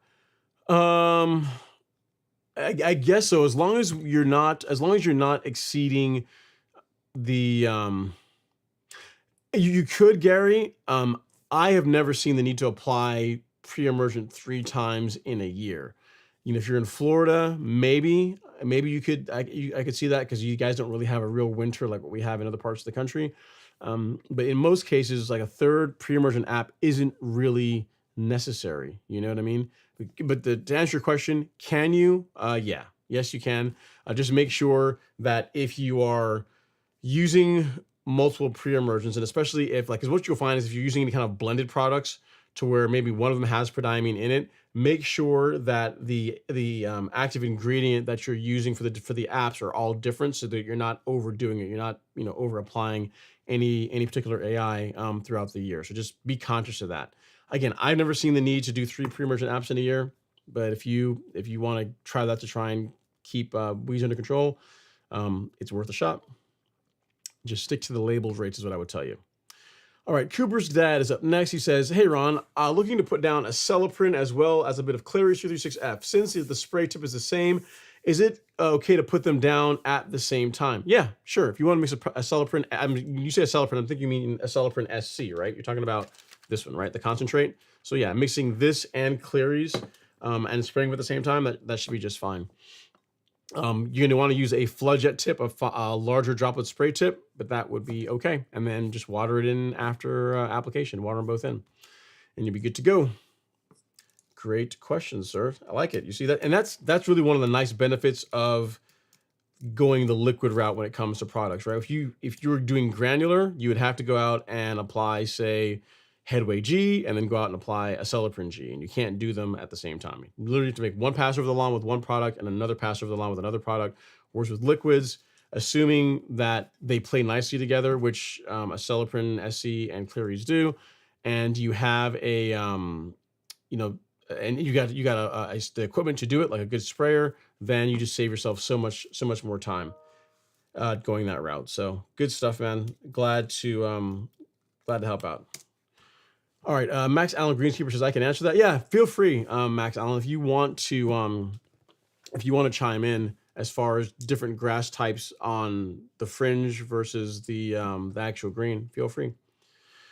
All right, next up is Jake Pierre. He says, I know some courses edge the greens, especially when dealing with Bermuda and Ultra Dwarf Bermuda. Okay, cool. And then next up, we have, let's see here. Next up, we have John Smith. He says, hey, Ron, I'm finished with dinner. That was fast. Man, you ate quickly. Or maybe I just talked too much. I talked too slowly, right? Maybe that's more the case. He says, what's next after Verticut? Lowered mowing and bagging all the clippings following Blight's fungicide treatments 2 weeks earlier. I'm planning to add ferts and micronutrients. Okay, so you verticutted, you mowed, and you've been using fungicide. So what I would say is this: if you did one fungicide app, I would do another one. So if the fungicide app you just did 2 weeks earlier was the first one, between week 2 and 3 of the first application, I would do a second fungicide app. And big thing is you're doing the right things. You're bagging your clippings. If you can, rinse the mower when you're done, between mowings until the problem is gone. And then if you can do it, it's not always convenient to do this. If you can mow the area that has the disease problem last, that's what I would do. So you wouldn't want to go out and mow, like start with the area that's heavily infested or heavily diseased and then go mow the entire lawn after that, because you're kind of spreading things around. So if you can mow the areas that have the problem last, then that would be better. But the only thing I didn't see you mention here is rinsing or cleaning the mower after you're done mowing. That's the only other thing that I would add, along with another fungicide app 14 to 21 days after the first one. So good stuff. Hope that helps, sir. Sounds like you're doing all the right things, and hopefully dinner was tasty. Callaloo always sounds good to me. My grandma used to make it. It should be spicy. She used to make it spicy. Just make it a little kick to it. All right. Next up is Gavin Moore. She says, good evening, Ron. What's going on, Gavin? Good evening. And then Max Allen's Greenkeepers chiming in as far as the keeping the Bermuda separate from the bent grass. He says, it's a combination of edging the greens with a specialized tool and pulling the runners every 2 weeks. During the fall, you can raise the height of cut and use last call herbicide. Nice. Thank you so much, Max Allen. That's a great question. So the question was, how do you keep the Bermuda on the collars or on the fringes from invading into the greens? And he gave us the answer there. So really do appreciate that. Thanks so much. And he, for further info, he says there are no selective herbicides options during this heat. Bent grass is too stressed to handle the chemical. So again, Max Allen, really do appreciate that. Thank you so much for the answer, for the feedback. Great stuff. All right, next up we have Jake Pierley. Yeah, oh yeah, Max, feel free to, if you have an IG and you want to share it in the chat, feel free to do that if you want. No problem at all. Okay, next up is Gavin Moore. He says, hey Ron, on Prime Day, I purchased an Ego 21 SP and an Ego mower. I don't know what the SP is. I should, what's an Ego SP? It sounds like, is it a multi-tool? Ego SP. It is a, I don't know what that is. I guess it's a, I don't know, whatever. Okay. It's some piece of equipment. And the mower. I'm slowly moving towards a real mower. Small steps, small steps. Okay, I see. It's a model. The Ego, like the LM2130 SP. Okay, so I see. It's like a, it's like a designation. Cool. That's a good looking mower. I got to, even for an electric mower, looks good, man. Looks clean. And congrats on that. Congrats on the new equipment. I mean, it's electric. We're still going to give you some DAP for it. We don't, discriminate here. Next up is Max Allen. He's giving some more feedback as far as greens care. He says also aerification and keeping CBG as you're keeping bent grass as healthy as possible is the best defense for Bermuda. However, it is inherently a losing battle here in Texas, meaning Bermuda, being the alpha that it is, will ultimately win out. All right. Joe Cox is Up next, he says, "Good evening, Ron. Hope all is well. Can't complain. It's been kind of a week, but it's Friday, and I'm hanging out with you guys, which is what I enjoy. So it's on the up and up. We'll say that, right? So I have two types of Bermuda grass. Is there a way to just have one type? Not really. Not without getting rid of what you currently have. Not without killing off what your existing lawn and resodding, reseeding. There's not a way to selectively remove, like, say you have, like, I don't know, Celebration and Tiffway, or even more commonly, you have common Bermuda and a hybrid Bermuda, which is what most people that have this problem have. Yeah, there's not really a way to selectively remove common Bermuda out of a hybrid lawn or vice versa. You can mask it. There's a way to hide it to where you don't see it as much using growth regulators. So something that I started playing with this year and really like the results is, while you could use Primo Max by itself as a growth regulator, and it works really well, if you can mix Primo along with another growth regulator called a new EZ. This is another PGR that mixes nicely with Primo. What you get is, by using the two of them, is more even regulation, and it makes the color differences between the hybrid the growth rates between the hybrid and the common Bermuda not stick out quite so much. The reason why is because for hybrid Bermuda grass, for Primo, the rate for hybrid Bermuda and Primo Max is about 3 times lower than what the rate is for common Bermuda.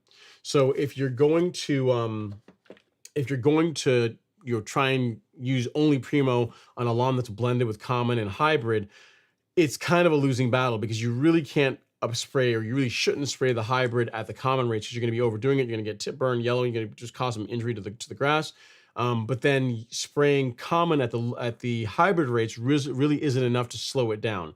Whereas if you mix a new with it, a new has for Bermuda grass, it's got just a range. So you can go, like, I think it's 0.4 ounces fluid ounces up to 1.2 fluid ounces, and it doesn't differentiate between common and hybrid. It's the same rate for both grass types. So I'm mixing a new with Primo, you get more even regulation, and there's really no downside to it. I mean, you're buying 2 growth regulators, or that is the downside, I guess. But as far as, like, the benefits, it's awesome. Great color.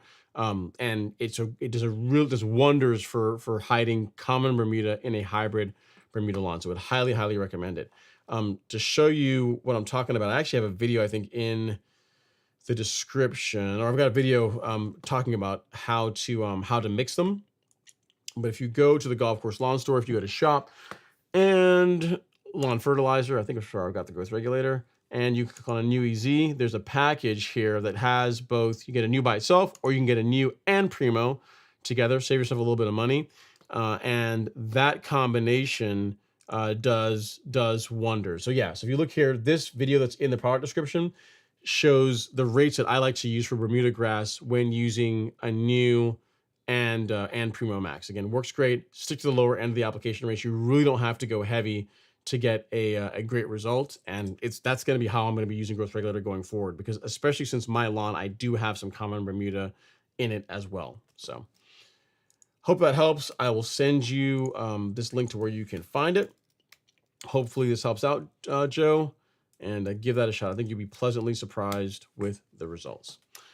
All right, next up is, let's see here. Next up, we have Ryan Contento. He says, "Hey, Ron, what's going on, Ryan?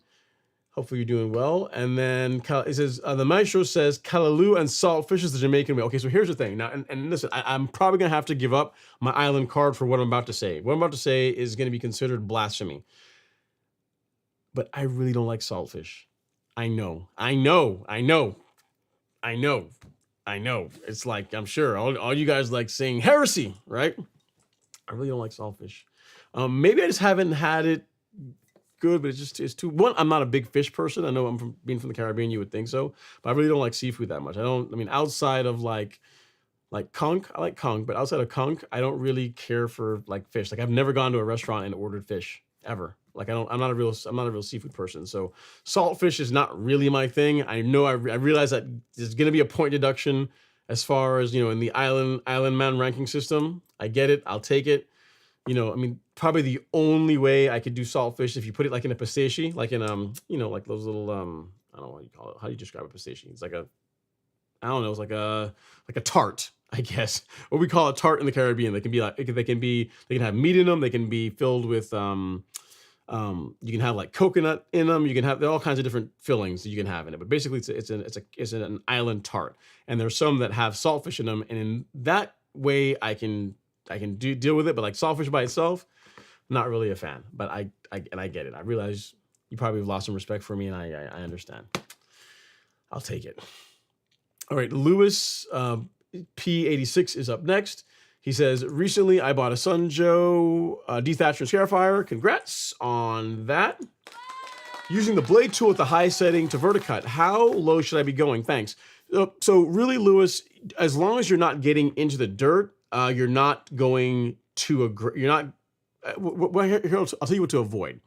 I am not a fan of setting up the verticutter so aggressive that you're actually carving channels into the soil profile, into the dirt. Some people do that, but I don't particularly think it's necessary. And all you're doing is hurting how long it takes the lawn to recover.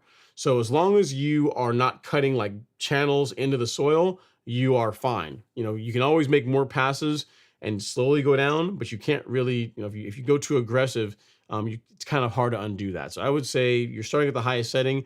If material is coming out at the highest setting, just stick with that. Then maybe the next time you verticut, maybe you can go a little bit more aggressive. But you don't have to go, like I always say, you have to go full send the first time you verticut the lawn. The first time, just kind of ease into it. Just step into it, see how the lawn does, see how it recovers, and if you're getting good results that way, you thin it out adequately, just leave it there. You don't have to go fully too aggressive on the first go. All right, next up is Ricky Lena. He says, hello, what's going on, Ricky? And you became a member. Thanks again for that. I really do appreciate the love and support. And then next up is John Smith. He says, there's no oxtail to cook in recent months for my local meat market. By the way, I know my way around the kitchen. Verticutting was rough this past weekend while the temperatures and humidity were rising again. Nice. Okay, you can make your own thing. Okay, respect. I got you. I see you. All right, Michael Raymond is up next. He says, fescue in middle Georgia in the summer is struggling, but still green. Are there times throughout the season when a weighted striper kit should not be used? I can't think of any, Michael. I mean, a striping kit isn't really that stressful to the grass. I mean, not any more stressful than mowing it. So I can't say that a weighted striper really is going to be a problem. Because I mean, it's not like you're putting on the lawn on the grass and you're leaving it there. You're literally like mowing the lawn and you're dragging this thing behind the mower and it's like just laying it down. So not really. And as far as fescue in Georgia, I'll tell you, like even like that church, there's this really big church that's across from this karate studio that I train at. And even their fescue is not looking good. It's like trying to go some parts for there's patches of it going dormant, it's turning brown, and they put a ton of water on their grass and they still can't keep it up. So it just shows you fescue in Georgia in some areas, like if you live in like, Buckhead, Vinings, place like older Atlanta where there's like big, really large trees, a lot of shaded lawns, then yeah, fescue can do well there. But if you have a lot of open places, open areas, like my lawn, fescue would be a losing battle unless I want to have like $1,000 watering bill every month. And even then it's still not going to look that great. So what you're dealing with is normal, Michael. With the rain we are having now, you should see the fescue, bounce back pretty nicely. It doesn't take much for the lawn to come back. All right. Next up is Mel Magsino. He says, thanks for all you do, Ron. PGR question. Been applying Primo and then T-Nex roughly every 2 weeks, 250 growing degree days since May. 95 plus degree temps cause hot spots. Should I continue PGR on heat stress Tifway 419? It's hard to say Mel. I use Primo on my lawn every 2 weeks from April, May, all the way into September. And I water enough to where the lawn, I would say even my lawn was showing some stress. I mean, if you look at that, it still looks good, but it's not like that nice, vibrant, rich, like creamy green. Like I'm not like Oliver. Like you see how this looks? Like my lawn does not look like that. Like that color is better than the color of my lawn right now. And I still use growth regulator every couple of weeks, but I use it at low rates. So I'm not like really overdoing it. So it's your call. I would personally, but I don't know how stressed your lawn is. If your lawn is like, if it's at the point where it's like going dormant, like it's yellowing and going dormant, then yeah, then in that case, avoid growth regulator. But if it's where it's a little bit of colors coming out of it because we just haven't had a lot of rain, as long as you're sticking to the low end of the application rates, you should be just fine. Again, my lawn gets primo every 2 weeks from April, May, into September. So hope that helps. All right, next up is Steven Wynn. He says, I caught a clearance at Lowe's, 13 bags of Let's Go 50 pound 30020. This is the 10. I can't read. 30010 slow release for a little over $200. That's pretty good. It's good. Good deal. He says, do you think I did good? Or should I use it for my parents? they don't they don't use anything. LOL. Yeah, it should be okay. I mean, I'm not particularly familiar with that fertilizer, but I mean, 13 bags. I mean, that's yeah, that's pretty good. So how much is that? Like 200. How much are you paying? Yeah, so $15 a bag. That's not bad. It's not a bad price. I mean, yeah, assuming that it's what your lawn needs, it should work. I mean, that's probably, to your point, it's a slow release. It's probably an extended feeding type product. So if you're planning to spoon feed your lawn, I don't know that would be a great choice, but you could probably make it work. You want to make it work? I mean, try it on your lawn, see how it responds to it. If you like it, use it. If not, you got plenty. You can be a really good son. I'm like, hey, mom, dad, look, fertilizer for the next 2 years I got for you on sale. Aren't you proud? And they'll be like, oh yes, really nice of you. See, so either way, win-win. Next up, we got LJ in the live stream. He says, hello, Ron. Getting lots of rain every day here in Cobb County. It's supposed to rain all weekend. What should I do next weekend when it dries out? Thanks. Just mow your grass. That's what I would say. There's not really, like, once it stops raining, just can resume your mowing. What I would say is this: if during this week-long period when it's supposed to be raining every day, if it happens to be that you got to get a fertilizer out or you got to put out like a granular biostimulant like Essential G, this week would be a great time to do that because it gets watered in for free, right? And the only thing better than irrigation is free water, aka rainfall. So you asked what I would do afterwards, but what I would do during is, putting out like a granular biostimulant. That's a great thing to do with a lot of rain in the forecast. And then once it dries out, just resume your mowing as usual. Nothing special. All right, next up we got Ryan. He says, thank you, Ron. Great advice and awesome channel. I will be sure to send before and after pictures when I do my leveling project. Nice, definitely do it, man. And here's the thing: you saw Oliver set the gold standard. He showed like step by step. He said he did his aeration, and then his he did his scalp, then his aeration, then he showed all the materials, and then he showed the different stages of pain and suffering of leveling a lawn, and then he showed the payoff. So if you can do that, that'd be great. All right, next up we have the Maestro. Says, loving the production. Glad I can see the photos now. Yeah, so thank you so much, Maestro. That's why I switched to this lens. Like, this lens is really wide and big because really, if I use my A camera, you'll see that all you got is like just this, just my face on IG because of the way the format works. So I said, okay, I'm going to try and help them out. I'm going to go get a wider lens, and now you guys can see more. You're not looking like, it's not just Ron all up in your face. Like too much of this, not good, right? I think you'd agree. All right, next up is Ricky Lennon. He says, what do you think about the Ego 21-inch electric mower? It's a fine mower. If you're looking for a rotary mower, you like electric, then sure. I think it makes a lot of sense if you also are planning to invest in that system. So I would believe that the batteries that power the mower also would power like their string trimmer or the electric power tool type thing. If you're going to go and invest in the entire system, I think it makes a lot of sense. As a rotary mower, they work well. I mean, like Alex's brother-in-law has one and he seems to like it. So yeah, I mean, I would, here's the thing. I don't have one of those mowers. I haven't owned a rotary mower in over, I don't know. Can't tell you the last time I owned a long time. A really long time. I think I was in, well, my aunt had one. I'm trying to think if I've ever bought a rotary mower. I don't think I ever have. I'm trying to think if I've ever bought one. I don't think so. At any rate, I am not an expert on rotary mowers because I don't have one. Don't buy them, and I can't tell you like this one is better than that one. All I can go by is the reviews that people say about them, and then also reach out to people that do have rotary mowers and get their feedback. I will tell you that the Ego seems to be well received, gets a lot of good reviews. You can't go wrong with a Toro Time Master or Toro Recycler. Like those are great rotary mowers. Like those are ones that people really like. You can get them in a lot of cool colors. You can get like red and black, like Bulldogs colors. So that's also a plus too. I mean, I think for style points, you gotta, like while mowing your grass is important, looking good while you mow also counts too. And if you're in Georgia, black and red is kind of necessary, right? Something to consider. But as far as the Ego, if you want to go all electric, just look at the reviews, look at content that people have done on the mower, and then make your decision based on that. Is what I would say.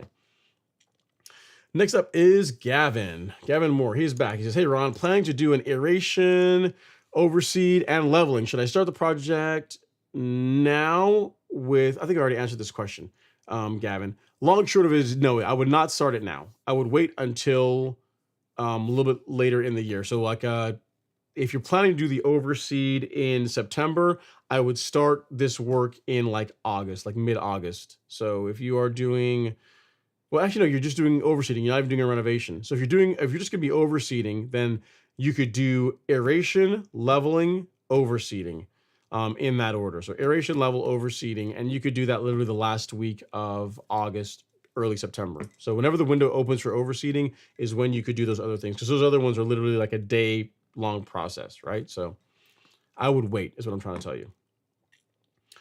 All right.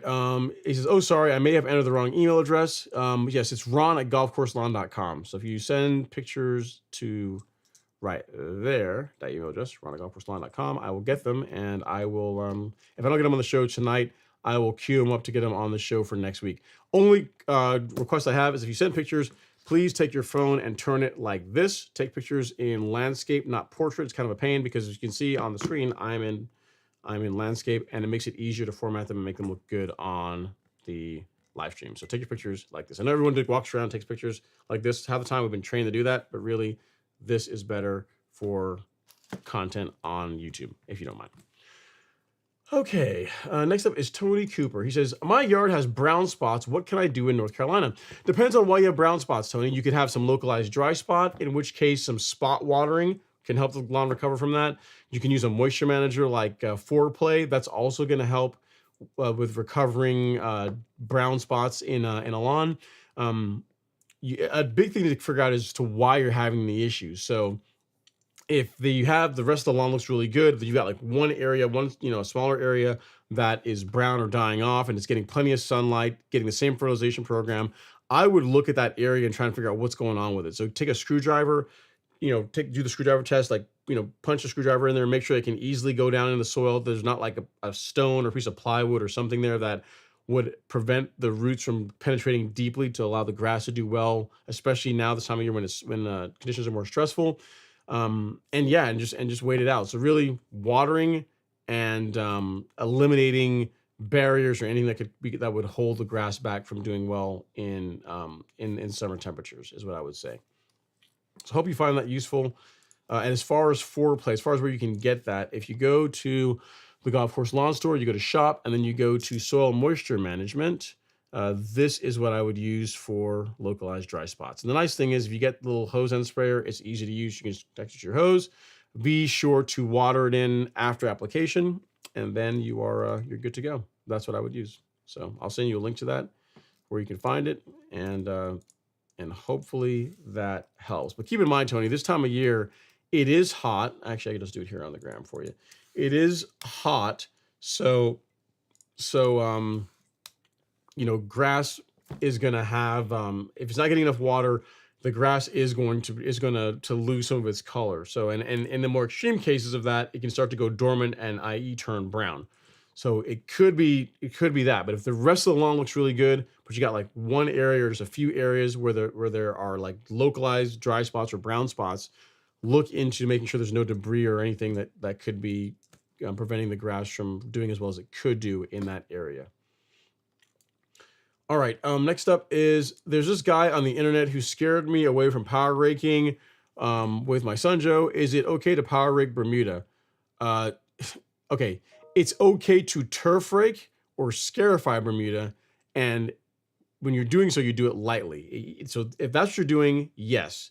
If you are like dropping it down to the floor, and you're tearing or ripping the Bermuda out as part of your power raking, then no, I would not do that. So the big thing with both verticutting and turf raking is you want to go light. Like, don't be too aggressive with it.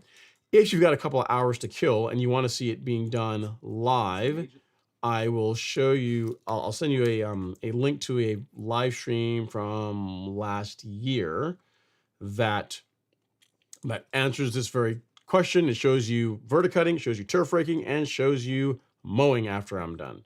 And I actually like take the time and walk through it, and I say, hey, look, this is how long this is where I've got the mower, the machine set up. This is how aggressively I'm doing. I show you, like, I can show you close up saying, hey, this is how the lawn looks after I'm done. You can see I'm not going too aggressive. If you do it that way, you'll be just fine. But if you take the approach of like YOLO, I'm just gonna go hard on this, then you'll create headaches for yourself. So don't do that. So yeah, here it is. I found it. This live stream from a couple of years ago, or from last year, is what you want to watch, Rashid. Let's see, turf verticutting and turf raking live stream. Raking live stream. So yeah, just don't be. The key thing is don't go too aggressive. Don't be too aggressive. Don't be too aggressive. All right. Next up is Andre Grant. Andre Grant. He says, where are you, Andre? He says, hey, Ron, I have Xeon zoysia in my backyard and need to get rid of it. What products do you suggest to handle this? Glyphosate, like a non-selective herbicide. So yeah, glyphosate would do it. So you want to get rid of zoysia. That's a rare one. That's not a common one we get. Most people are all about zoysia. They spend a lot of money to get zoysia, and you want to get rid of it. So yeah, you can, if you're planning on doing a renovation, glyphosate will do it. You could so yeah, that's what I would say, Andre. Yeah, if you're trying to get rid of it, go with that. And then Ricky says, I texted you pics of the cut. Do I have pictures from you, Ricky? I can put one of these up here. I see you sent me a bunch of pictures, but I can get two of them up. Let's see here. So this is picture one from Ricky, and then another one. Man, that looks good, man. I gotta tell you, you guys are not messing around. So this is a picture of Ricky's lawn, right here. And he did it in landscape, and that looks good, man. And again, if we look at the domination line, because the thing is, it's always important to contrast. You can look at his lawn by itself in a vacuum and say, it looks pretty good. But when shown next to a lawn that is not getting as much love, is when you really see how good it is. So he's looking really good. The edging is on point. The lawn to the right of you is, I mean, it's green. It's definitely green. It looks nice, not bad, but it's not like how your lawn is. It doesn't have that manicured look like what you've got going on, which I will say. And then a close up. Another picture of his lawn is right here, and you can see that again, looks nice. Nice edging, color looks great. Nice work, man. Really nice. I like it. Keep it going. Great work. Great work. You're starting, if you're looking to join the academy, you're already starting from a really good foundation. Like, your lawn already looks really good. So, if you're looking for guidance, someone to bounce ideas off, or like a team of people to bounce ideas off of, I think that's where you're going to get a lot of the value out of it. The course is also really good as well too. If you just want someone to be able to share pictures with that is a drama-free zone on the internet, which, believe it or not, that's pretty hard to do these days. That's what you can find in the academy. So hopefully you'll join, you'll get some value out of it. Thanks for sending the pictures. I appreciate it. Next up is our fragrance journey. He says, good evening, Ron. Hope all is well. I actually considered now coming in to say roll tide, like you just did. He says, that thought disappeared for about half a second. I'm not gonna say it again. I said it once. You already tricked me to say it. I'm not doing it twice, man. I mean, you see, again, this is an Alabama fan. Once was enough. Now you're trying to be greedy. Just keep up the great streams. I will do my best, sir. And I will hold out faith that one day your taste in football teams will improve. One can only hope. So I got the brown spots. So the picture that the person that was talking earlier, he sent them to me. Tony sent me some pictures. I'm not sure what what is going on here. Okay, so I'll show you guys really quick what he's dealing with. This is, it could be disease. I'm not sure what you got, or you sprayed something on the lawn. So you've got a bunch of really patchy ugliness throughout the lawn, and it's all throughout it. Like you can see it's close, it's here, and then in the background you can see some too. I don't know if it's like if that's sand or if it's actually discoloration in the lawn. It's hard to say for sure. The thing that is popping out here, Tony, is if I look at the other picture you sent, is that it's not just up close, it appears to be throughout the lawn. You see what I mean? So if you look here, yes, we're seeing what's happening up close, but if you look further out in the background, you can see it. You can see some spots there too. I mean, it could be disease, but I don't know if it's like, if you top dress and it just hasn't grown through yet. It's not a great picture, so I can't tell for sure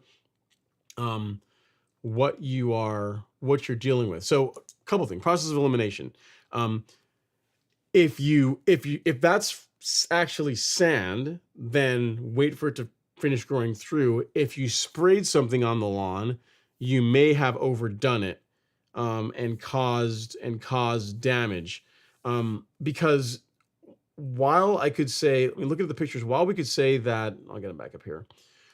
While we could say that it could be like a localized dry area, it doesn't explain why the rest of the lawn looks like, I mean, relatively good, but then this area that's really close here has, quite a bit of damage to it. You know what I mean? So if the entire thing were discolored a bit more evenly, then I would say, heat stress or something else. But the fact that it's so concentrated, I almost wonder if you didn't say in your email, if you sprayed something on the lawn, you applied something on the lawn, you're a little bit heavy handed, and it caused some of the damage that we're seeing here. So it's hard to say for sure. Again, it's not a great picture, but looking at it, it's so localized. It almost points to something being put on the lawn. Yeah, it's hard to say. I'm not sure. But I'm sure everyone else here has also seen them too. You guys feel free to chime in with what you guys think it is. All right, Warrior One is up next. He says, "How do I make my St. Augustine grass take over all my tall fescue?" By the way, they're on the same lawn. What I would say is the easiest way is to get rid of the fescue. So spray a herbicide like a great option is Celsius. So just take a herbicide like this, like Celsius, and spray this over, like blanket spray the fescue. This is going to kill off this fescue portion of your lawn, but the St. Augustine will tolerate it really well. So if the question is, how quickly do I get rid of the fescue and allow the St. Augustine to fill in, then that's how you would do it. But the negative to doing it this way is you are going to have some parts, you're also going to look kind of ugly for a while, depending on how much fescue you have in it, because you're going to have some parts of the lawn that are dead, because the fescue is going to be dead. If you're asking, how do you have both of them and have the fescue take over with time? It's not, it's impossible to really answer that. It's not like, in other words, if you have a Bermuda lawn and a zoysia lawn, or a Bermuda lawn and a fescue lawn, or a Bermuda lawn and a, whatever, like a St. Augustine lawn, what you tend to have is a blend. It's not like one grass completely and 100% displaces the other grass. It can happen, but it's really rare that happens.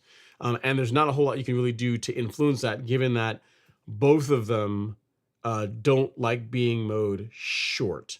So if you want the St. Augustine to be the dominant grass and you're trying to get there as quickly as possible, what you could do is, again, use a selective herbicide like Celsius. This will kill the fescue. The St. Augustine will tolerate it just fine.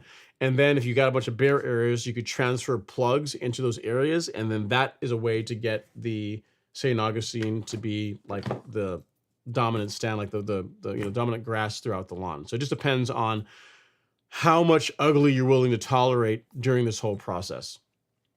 But what I would do is a selective herbicide. I would not just give it time and just hope that one grows in and makes the two of them, they're going to blend and one takes over the other. It's just, it rarely ever works that way. And if you're looking for Celsius, I'll send you a link to where you can find that Warrior One on the Golf Course Lawn Store. I would use a little bit of surfactant with it for best results, but we'll get you squared away right here. So here you go. So at Warrior One, there you go. Okay. Michael Raymond is up next. He says, real mowing my buddy Zoysia down from 1.5 inches to 3/8. Man, you going under half an inch? You're not messing around. With a California trimmer over 2 weeks, mower just floats on top of the grasses. Is so dense. Does he need to verticut? And when it's so thick? You could, yeah. Verticutting would be a way to thin that out. But I mean, so you're going to 3/8. I guess my question is does your buddy realize how much work it is to maintain a lawn at 3/8? Just hear me out here. I know it's going to sound like heresy, but why not like shoot for a height that's more like 3/4 of an inch? It's still going to look absolutely fabulous, and it's not going to be quite so much work as far as the mowing requirements. But 3/8 it's cool to say you're mowing that short, but under half an inch for Zoysia, a couple of things. One, the colors are not going to look as nice. And the mowing demands are just going to be so much higher for, I don't really know a ton of benefit personally. So I would bump that up. If you could go from like 1.5 inches to say 3/4 of an inch, 5/8 maybe, that would be a good area to live. But 3/8 is really pushing it. And if it's super thick, yes, you can verticut to thin the turf out some. But again, I really wouldn't try and maintain Zoysia at like 3/8. Just for me, it just sounds like entirely too much work for not a whole lot of upside. And then the maestro says, "Oh, is that to me saying I don't like not liking not liking saltfish?" See, look, man, not everybody likes saltfish. Okay, whatever. Not everyone likes seafood. I don't like seafood. I don't like saltfish. I mean, you like saltfish? What's wrong with it? Eat your saltfish. That's not my thing. All right, next up is James Smith. He says, "Afternoon, Laurent. What's the drink tonight?" James, you know what? You'd be proud of me. Tonight is just nothing but H2O, just straight water. Just water. There's nothing in here. Nothing else. No lemonade. Nothing else. I could show you guys, but it would tip over and make a mess. Can I do it? Maybe. Yeah. See, it's just water. See how clear the cup is? Just water. See, I spill water on my desk. Yeah. So just water tonight. Nothing else but that. He said, just finished a late sushi lunch in Hawaii. Now here's the thing. Here's the oxymoron. I don't like fish or seafood per se, but I love sushi. And I mean like real sushi, like sashimi, not like the cooked stuff that most restaurants say. So I do like sushi, but I don't like fish otherwise. So I know, I'm weird, whatever. Because sushi is a different thing. It's fish, but it's like tastes better. The problem is, and not to go off on a segue, but we're already 2 hours in, so I can do this. Is the problem for me with fish is the same problem I have with like eating like lamb. I don't really like lamb because it's to me, fish tastes the same way it smells. And I had that experience when I was younger, and since then, it just burned that experience in my mind. And since then, I just don't really like fish other than sushi. I love sushi. So yeah, and the same thing with like lamb. I don't really like lamb. I don't like liver for the same reason. For my taste, too gamey. It smells. I don't like the way it smells, and it tastes the way it smells. So that's why I don't really care for it. But anyway, enjoy your sushi, sir. Glad to see the Bermuda lawn's looking great in Hawaii this time of year. And then next up, he says, Lawn fam, don't forget to hit the thumbs up for Ron. We all know he sleeps better at night the more likes he receives. This is true. And let's see here. He said there's some strict controls on what you can put down on the lawns. The host was telling me at dinner yesterday. I hear you. And then next up, we have Bumpy Lump. He says, I like the name. He says, thank you, Ron. I'm looking good thanks to your advice. You're very, very welcome, Bumpy Lump. I mean, yes, the advice, but also you did the work, right? So it's not just the advice. You doing the work. Consistency is why your lawn looks better. So keep going. Terrence Stamps is up next. He says, good evening, Ron. 2 years in a row, Wild Violet has taken over my yard in July. I thought that pre-emergent in the fall and spring would help as well in feeding, but it hasn't. Any tips? Well, Terrence, you know what? I can answer your question, but we've actually been doing a few blog posts here lately on these types of topics. So if you go to the Golfers Lawn Store, go to resources, and go to blog. Um, this one we have on, like, which weeds have pink flowers, but there's also one I think from not too long ago on purple flowers. That was on Handbit. This is on Dollar Spot. Maybe it's further back than I thought. A lot of stuff gets written. So anyway, I'll find it and I'll send it to you. But we do have a blog post on the topic of, there we go, which types of weeds have purple flowers. And in here you'll find, I think wild violet's in here. I think, maybe I'm wrong. If not, I need to add it. Yeah, so pansies, wild violet. Yeah, so it's within here. So go through and check this out. In here you will find one, to make sure that what you have actually is wild violet, and then the various options for controlling that particular weed. So let me send this to you. I will link it here in the chat. Terrence, it's quick reading. You know me, I don't like stuff being any longer than it has to be. So check that out. You will find your answer in there. It has options depending on your grass type, and you'll be good to go.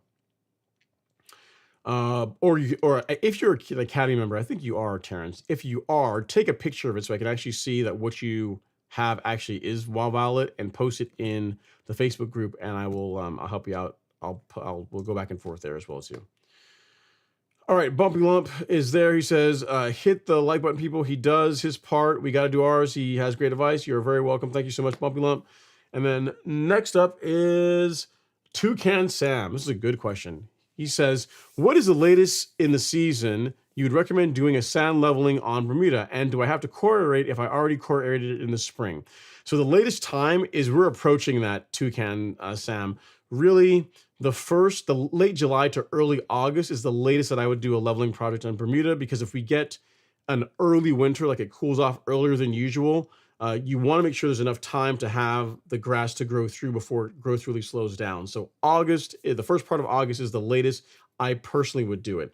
And as far as your question, would I core aerate again as part of the top dressing? Yes, because even though you core aerated in the spring, those holes have long since closed up. By core aerating as part of your top dressing or leveling project, you're opening up voids in the sand, and allows that top dressing mix to integrate better with the existing soil profile. So that's the reason why, even though you did it already in the spring, I would do it again if you're planning on top dressing or leveling your lawn in the next week or so. So good question. Hope that helps, sir. And the nice thing about also aerating is it's a great time if you need to fertilize. You can fertilize after doing that. If you want to put out some Essential G, also a great time to do it. So there's lots of benefits to aerating your lawn prior to top dressing, other than you just also get a better result from doing that. You know what I mean? You're not just like layering, your existing soil and just layering some more soil on top. It's where you're kind of integrating it. They're kind of all blending and becoming melded together, which is a good thing. It's a good thing. All right, I'm in North Texas, by the way. Yeah, so around now I would do it. I mean, it's gonna be hot. It's gonna be all kinds of hot, but I would absolutely do it now. Latest I would wait is like the first part of August. All right, Ryan Contento says, Ron, I got the Earthwise 7 blade, and it's a game changer from the Nairobi Rotary. Got 4 cuts in with it this week. Nice. So first of all, we got to clap it up for the new equipment. I dig it. And then, yes, even going from your rotary electric mower, I think of Ryobi's electric, I'm pretty sure it is, to a push manual reel mower, there's a noticeable difference in the cut qualities. And just imagine, once you go full send, you're like, you know what?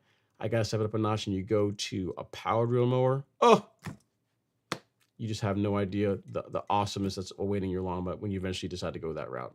But all things in time. Baby steps, right? Baby steps. Baby steps. We'll eventually get there.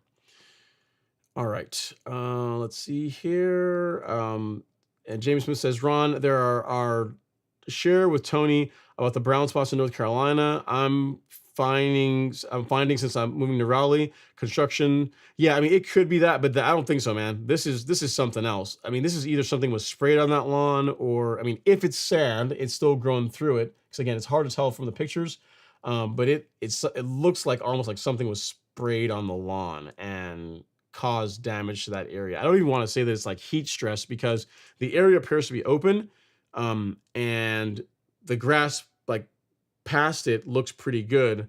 I mean, it could be also if an irrigation head is broken there, where it's not getting any water, maybe, but it looks like almost like something was sprayed on the lawn that's caused that kind of damage. That's what I'm leaning towards. All right, we have another super chat. This one is from Mr. Luis Ayabareño. Thank you so much, Luis. Super chat received. He says, last year I mowed too low during the summer and stressed the lawn, adjusted the height of cut higher, and used the micros blend, dominating again. Took on fixing the neighbor's ugly lawn, but others asking for assistance. Helping is cool and fun, but a lot of work. That is true. You know, that's the problem, Luis. No good deed goes unpunished, sir. So here's what you need to do. You need to teach them. Don't be like, hey, I'll come over and do it. Like, show them and say, hey, listen, this is what I would do. This is the products I'm using. Here's how we mix it and how you spray it. Here's how to watch out for. Like, show them and then turn them loose.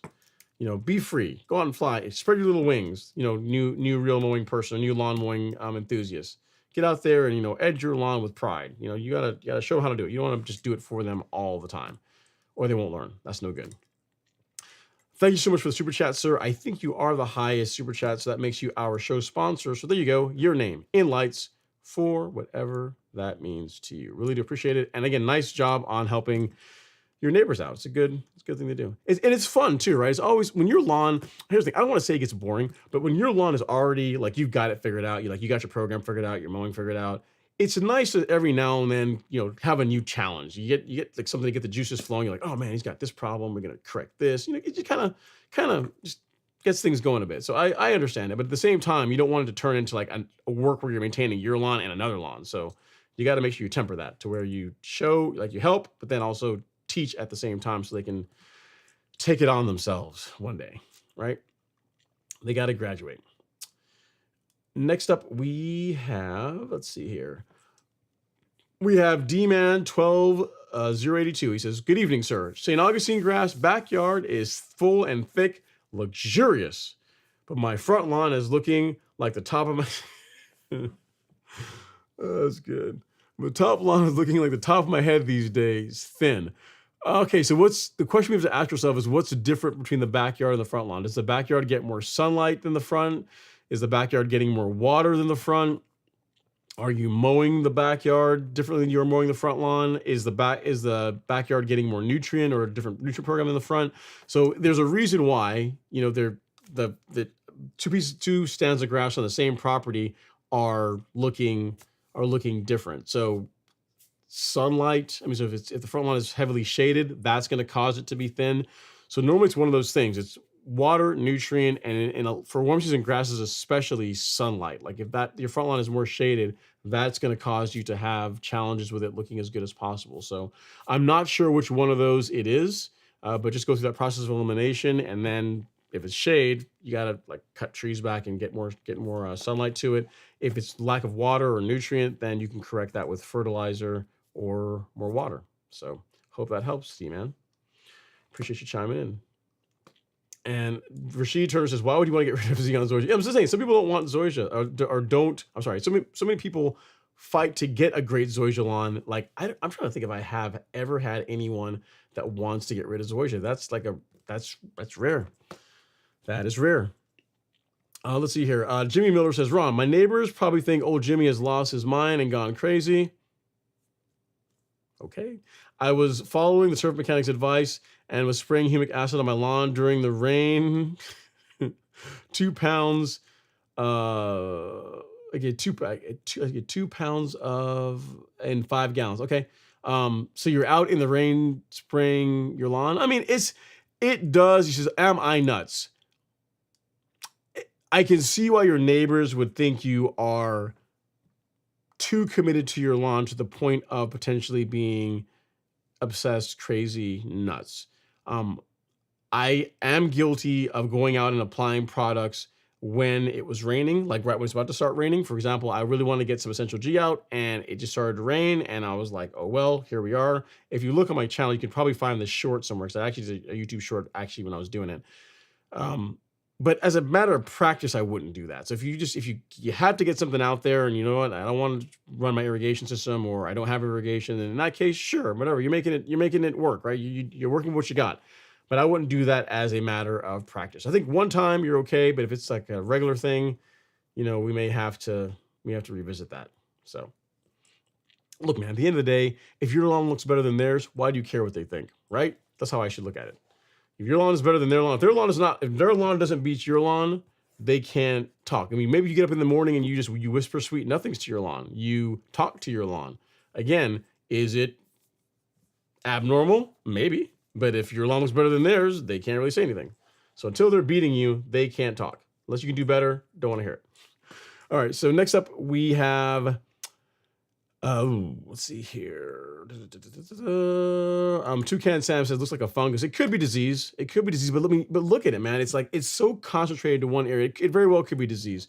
If you want to put out a fungicide, you can, but the picture's really just not that clear. It almost looks to some extent like sand that the grass is growing through. It could be a disease problem. If it is, a fungicide like Pillar SC or Headway would work well. But the thing that's so interesting, Toucan Sam, is how concentrated it is. I mean, it has maybe it is disease, man. I don't know. It looks like something was put on the lawn that damaged it. Maybe I'm wrong though. Hard to say. Next up is Off-Road NV. He says, hey, Ron, happy Friday. Our lawn is looking pretty good, even in this Nevada summer heat. Watering hotspots daily, please overall. Nice. That's all you can do. And guys, that's what you'll find is that if all you have is irrigation, like you're not getting a lot of rainfall, you may have to break the hose out and like spot water certain areas, because irrigation, again, it's good for supplementing, but if you got some areas that maybe need a bit more water than others, you may have to get the hose out and apply that water. So kind of what Off-Road NV is doing. All right, Ruben Texuria says, what's your email? It's right there, ron@golfcourselawn.com. I want to show you my lawn. I was away for 3 days and I got some burnt spots on the lawn. Is it dead or dormant? It looks dormant. I have Kentucky bluegrass. What do you recommend? It's given that it's summertime, probably dormancy, given that we're in the peak of summer. And as far as what I'd recommend, water it. Put some water on it. You can use Foreplay. You can use like a moisture manager. That will help as well too. But remember, this time of year is a tough time of the year for cool season grasses. Like cool season grasses, you guys you get to have fun. You get to party twice in the year. You get to party like in the springtime and in the fall. In the summertime, you're just trying to keep it alive and keep it looking decent, but it's not a time when cool season grass typically thrives. This is our time. It's like warm season grass time.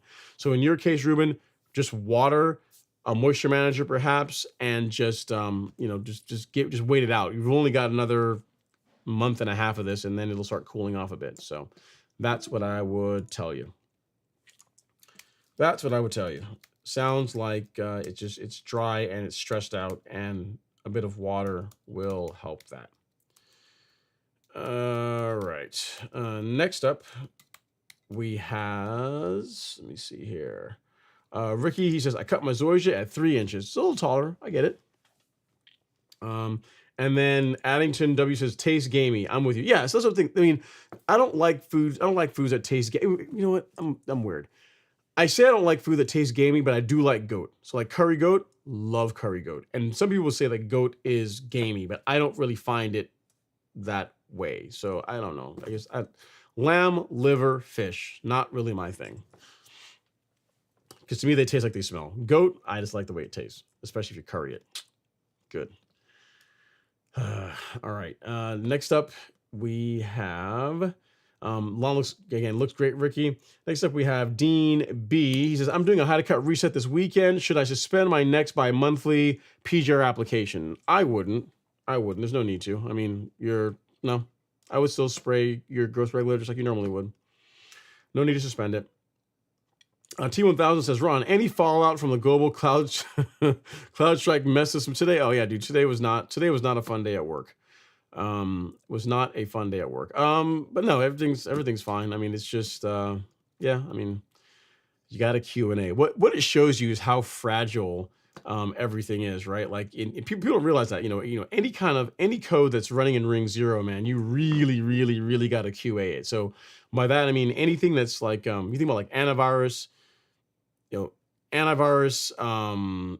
endpoint protection, anything like that, anything that runs in as privileged code on a computer, you really have to QA really carefully, because unlike code that runs like most of the stuff you guys use that run like in user space, like run like your applications. If you write a buggy application, all that happens is it crashes and the operating system can terminate it. But if you write something that's buggy and it crashes in the kernel, you crash the system, right? So it's very the kernel is very unforgiving. Ring zero code is very unforgiving of mistakes, and it just looks like maybe like some code wasn't QA'd properly and you had this problem. And the nasty part about it is how you have to fix it. Like you can't because the system is shut down, you have to like boot a machine into safe mode, delete, go like navigate like the file the why can I not talk? You have to delete a file manually. So it's something that where you really literally have to go touch a computer to do it. You can't like script it or do it remotely over a network or anything like that. So it's going to take a while to fix this one. Good thing it wasn't security related, but it's still a huge mess. But yeah, such is life. It will be okay. We shall recover. All right, next up is Jimmy Miller. He says, Ron, I threw down some Yard Mastery 7020 about 2 weeks ago. Given the weather that we are having, should I throw out another application of stress fertilizer for my August app? Wouldn't hurt. So you did, well, 2 weeks ago was the beginning of July. Yeah, so if you want to use that again in August, wouldn't be a problem doing that at all. I'd be good with it. Let's see here. Gary Montague says, Ron, which is better option for fighting goosegrass in Georgia, Spectacle Flow or Dismiss NXT? Nothing has worked. I managed to keep the area hydranged. You know what? Goosegrass is one I'm not familiar with, Gary. I'm going to have to, if you don't mind, if you wouldn't mind, send me an email because that can be a tough one. Send me an email, ron@golfcourselawn.com. And just say, hey, this is Gary from the live stream, and I'll research it and I'll get an answer for you. You're mixing two different things because I don't believe Dismiss NXT is a pre-emergent. Maybe it is, but I know Dismiss is a post-emergent herbicide, whereas Spectacle is pre-emergent. I don't, it's a good question. I don't know how well or effective Dismiss is against goosegrass. I think Fusilade will do it. I don't know. Let me do some research, man. I'm not sure. I don't want to give you a wrong answer, a bad answer. So send me an email, ron@golfcourselawn.com. I'll do some digging on it. And you are in Georgia, so I'm assuming you have warm season grass, right? You do have like Bermuda. So if you got Bermuda, that's my options. So I'll look and I'll get you an answer if you email me. Okay, Jimmy is up next. Jimmy Miller. He says, weather and body permitting, I may mix in some humic with the remaining carbon per G and apply that tomorrow. Last time I applied either product, I was covered in black and stunk big time. Hey man, you gotta look. It's a price of admission, man. You gotta do that work. You gotta do that work, man. I mean, awesome lawns are not free. Here's the thing you gotta realize. You look at Oliver. The one thing Oliver did not do. He sent pictures of like all this showing like, hey man, I'm rocking. I'm being awesome. I'm doing all this stuff. You can see here he's like, oh, like I scalped it. I aerated it. The sand, I got the pose shot with all the materials. I'm top dressing. I put the material out. He didn't show himself during this. I mean, going from zero to hero in a lawn, there's some bumps, bruises, a lot of sweat involved in that. So you gotta earn it, Jimmy. This is all the price of admission. So you get all dirty, it's okay. That's what they make showers and soap and water for. You'll be just fine. Warrior One says, what seed should I put on my St. Augustine grass on the winter time once St. Augustine goes dormant? I wouldn't. I really wouldn't, Warrior One. I wouldn't. I don't know of many people. I've not heard of people overseeding St. Augustine with like ryegrass, and I wouldn't do that. I wouldn't. I would just let it go dormant and just take the time off, enjoy the time off, enjoy football in the playoffs and just start it back up next year. I really wouldn't overseed it. Forey says, what's an inexpensive, cool season grass that can plant now, which will not take long to grow? Fescue and ryegrass grow in quickly, and they're not too expensive, but I wouldn't do them. I wouldn't plant them now. It's a bit too, unless you're somewhere way up north, I really wouldn't do it now. It's a bit hot this time of year to try and establish a new cool season lawn. You'll likely lose some of it, so that's the, so look into rye. I mean, any good grass seed is going to be more expensive, but look at go Baron Brugg's website. They've got lots of good grass seed options. But really waiting until closer to August would be better in my opinion. And then Gabe said the Falcon sensor. Yeah, I mean, it was also what's interesting too is if you ever wondered how many like companies are running their software, a lot apparently, because it's like across all industries and verticals, you had outages, right? And again, this one is going to be a painful one to fix because of how you have to fix it. Unless there's another workaround, you actually have to touch the machine. You can't script it or you can't do it remotely over a network or anything like that. So that's not great. Next up is Ricky Lennon says, how often are these streams? Every week on Friday, typically Friday night. A couple times throughout the year, they go to Thursday night when I have something else I have to do. But typically every Friday night, 7 p.m. Eastern is when they have them. And then James Smith says, my cousin learned CloudSearch cleaned up Azure non-persistent window. Yeah, so that's different. So that's a good point. So if you're talking about VMs, yes, because you're talking about like the host, sorry, you're talking about the guests that are running on a host. You have the ability to do things with a virtual machine that you can't do on actual hardware. I'm talking about like actually running on actual metal. You're gonna have to touch that machine. But on VMs, yeah, I could see them being able to fix things, or being able to go in into the VM, into the virtual machine, and either delete or remove or mask the file or rename it. Do something like that for a virtual environment. But for anything that's running on actual hardware, no, you're gonna have to, boot into safe mode, or delete the file and reboot and go on to the next one and do the same thing all over again. And just think about it in safe mode. I don't know. I'm trying to think. In safe mode, you can't really. There's not really any. It's just a mess, man. It's a headache because you literally have to touch a bunch of computers. It's gonna take a while to fix this one. It wasn't security related, but it may as well should have been because it was pretty nasty. All right, and it says long live Mac OS and BSD NIC systems. Yeah, that's a thing. That's the yeah. I mean, here's the thing. This, you say that, James, but this could have happened to Mac OS or Linux systems. I mean, really anything that runs in the kernel can do this. So if you have, and especially anything that runs in the kernel that runs at startup. So if it's like a service that every time the machine boots, no matter what, it's going to start, you can have this problem. So that's why you got to be super careful about the kind of stuff that you install on your machines. You know what I mean? So just be smart about that. But yeah, Linux and Mac OS, like when I'm on Mac OS, was not affected by it. So yeah, but also because I don't run endpoint agent on this. So there is that. All right, next up is short grass. He says, does the soil need to be dry to throw down insecticide and pillar SC? No. You can apply them and then water them in after applying short grass. So no, it doesn't have to be dry. Michael Kuhn says, so I think I accidentally put way too much growth regulator down, and now it seems like the Bermuda grass has stopped growing completely. I have read it's almost impossible to kill grass this way, but how long? Depends on how, but how long might this last? It depends on how heavy the over application was. 6 weeks is what I would say. I mean, on the more extreme end, 6 weeks is what you're probably looking at before it wears off. So this too shall pass. I wouldn't worry about it too much. And next up, keep going, is Utah. You ought to get to me. Says, first time split app of your Max did well. Common Bermuda at 0.38 per thousand. This was 10 days ago, but it looks like it's growing and maybe wearing off. Safe to apply another split app now or wait the full 15 days. Yeah, I would apply it every 2 weeks. I really would. I mean, if you want to go out a day or so early, it's fine. But I wouldn't get out there and applying it every 10 days because that's now 3 times a month, which is too much.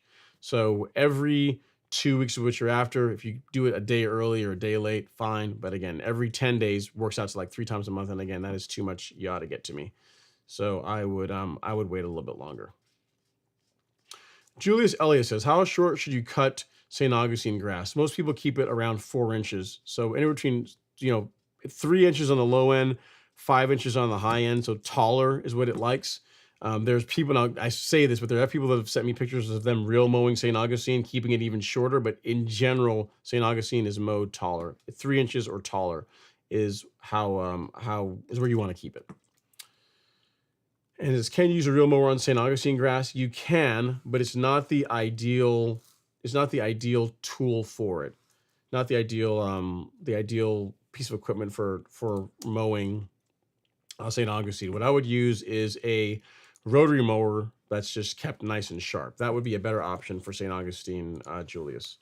I mean, you can do what you want, but it's generally 3 inches or taller. Very few real mowers outside of manual push reel mowers will mow with those heights. So you're really better off using just a rotary mower. A sharp rotary mower is what you're gonna want to use. Stephen Wynn is up next. He says, so they put perennial ryegrass on my Tipway 419. Unfortunately, I want to get rid of it. What would you use and when? I would use Celsius. So I would do two things, Stephen. I'll send you a link to this as well. I would use Celsius and surfactant. This combination will clean up perennial ryegrass in your St. Augustine. We actually have a kit that has all of them, like Celsius, surfactant, if you want, also dye that you can find here at the link I'm about to send to you. So you go to shop and then weed killer on the golf course lawn store. You can find it there and at Stephen Wynn, right there. That's what you're looking for. So that you can spray on your Bermuda grass. It will tolerate it just fine. The ryegrass, not so much. And you could do, if you've still got ryegrass in your lawn now, which kind of, it's crazy that ryegrass is surviving this long in this heat. But if you do, you can use it now, no problem, and it will make quick work of the ryegrass. All right. Next up is Ruben Texeria. He says, what's the difference between dormant grass and dead grass? When I pull the grass off the grass, it's well rooted, but I hope the grass comes back to life. I'll send you a pic when I get a better perspective. Yeah, so it sounds like what you have is dormant. Dead grass is just that, it's dead. Like it's not really coming back.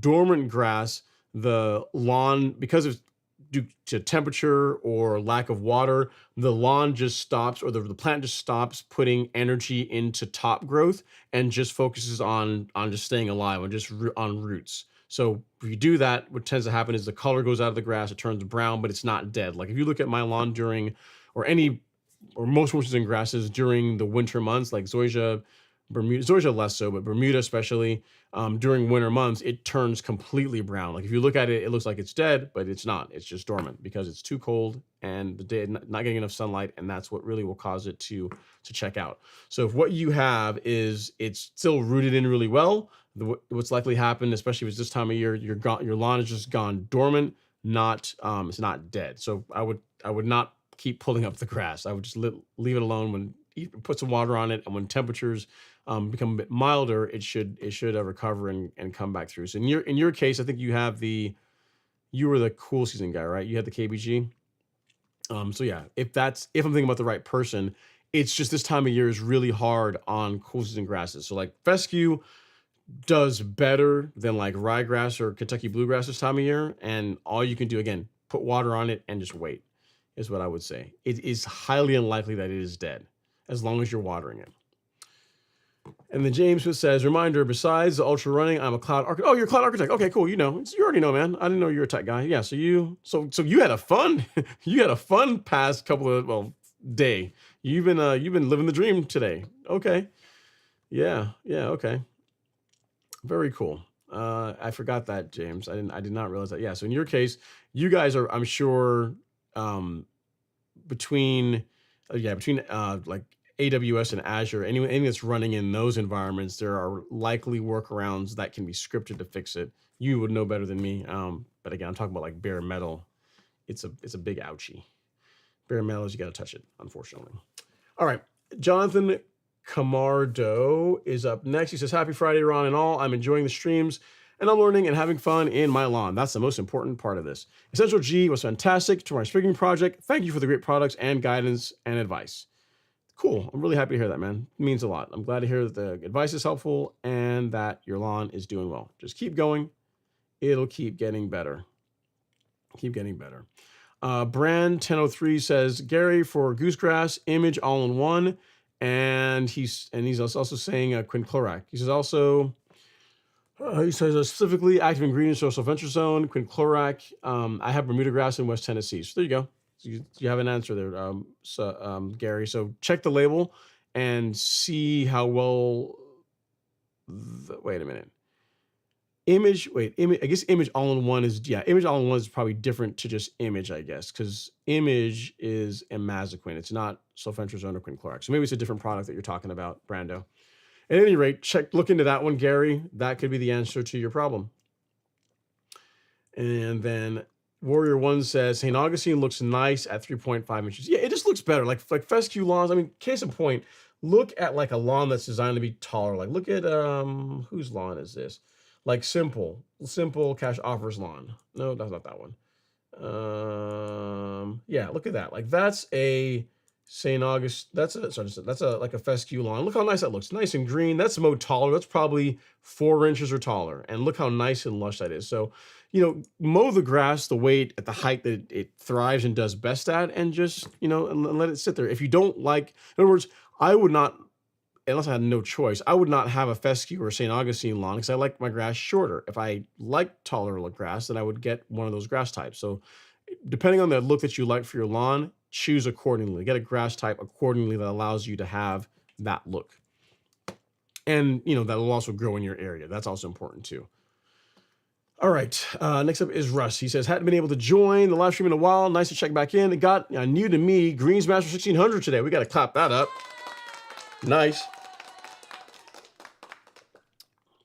Coming from a TrueCut C27. That's a massive upgrade. He says, how often are you greasing and checking the belts? I don't really grease the belts, Russ. I replace them once a year. So the belts that I've replaced, I've never replaced the center dry belts. The ones that are underneath the two caps that are on the outside of the mower for like on the outside of the mower for driving the rear drum. Like those you can replace once a year. That's the only real maintenance it depends on how often you're mowing too, but those are the ones that I would say are really maintenance items. Outside of that, change your oil, and that's about it. And let me see here. Hopefully that helps her. And again, congrats on the new mower, man. Nice, good choice, great bit of kit. If you need anything else, let me know. Mow in good health.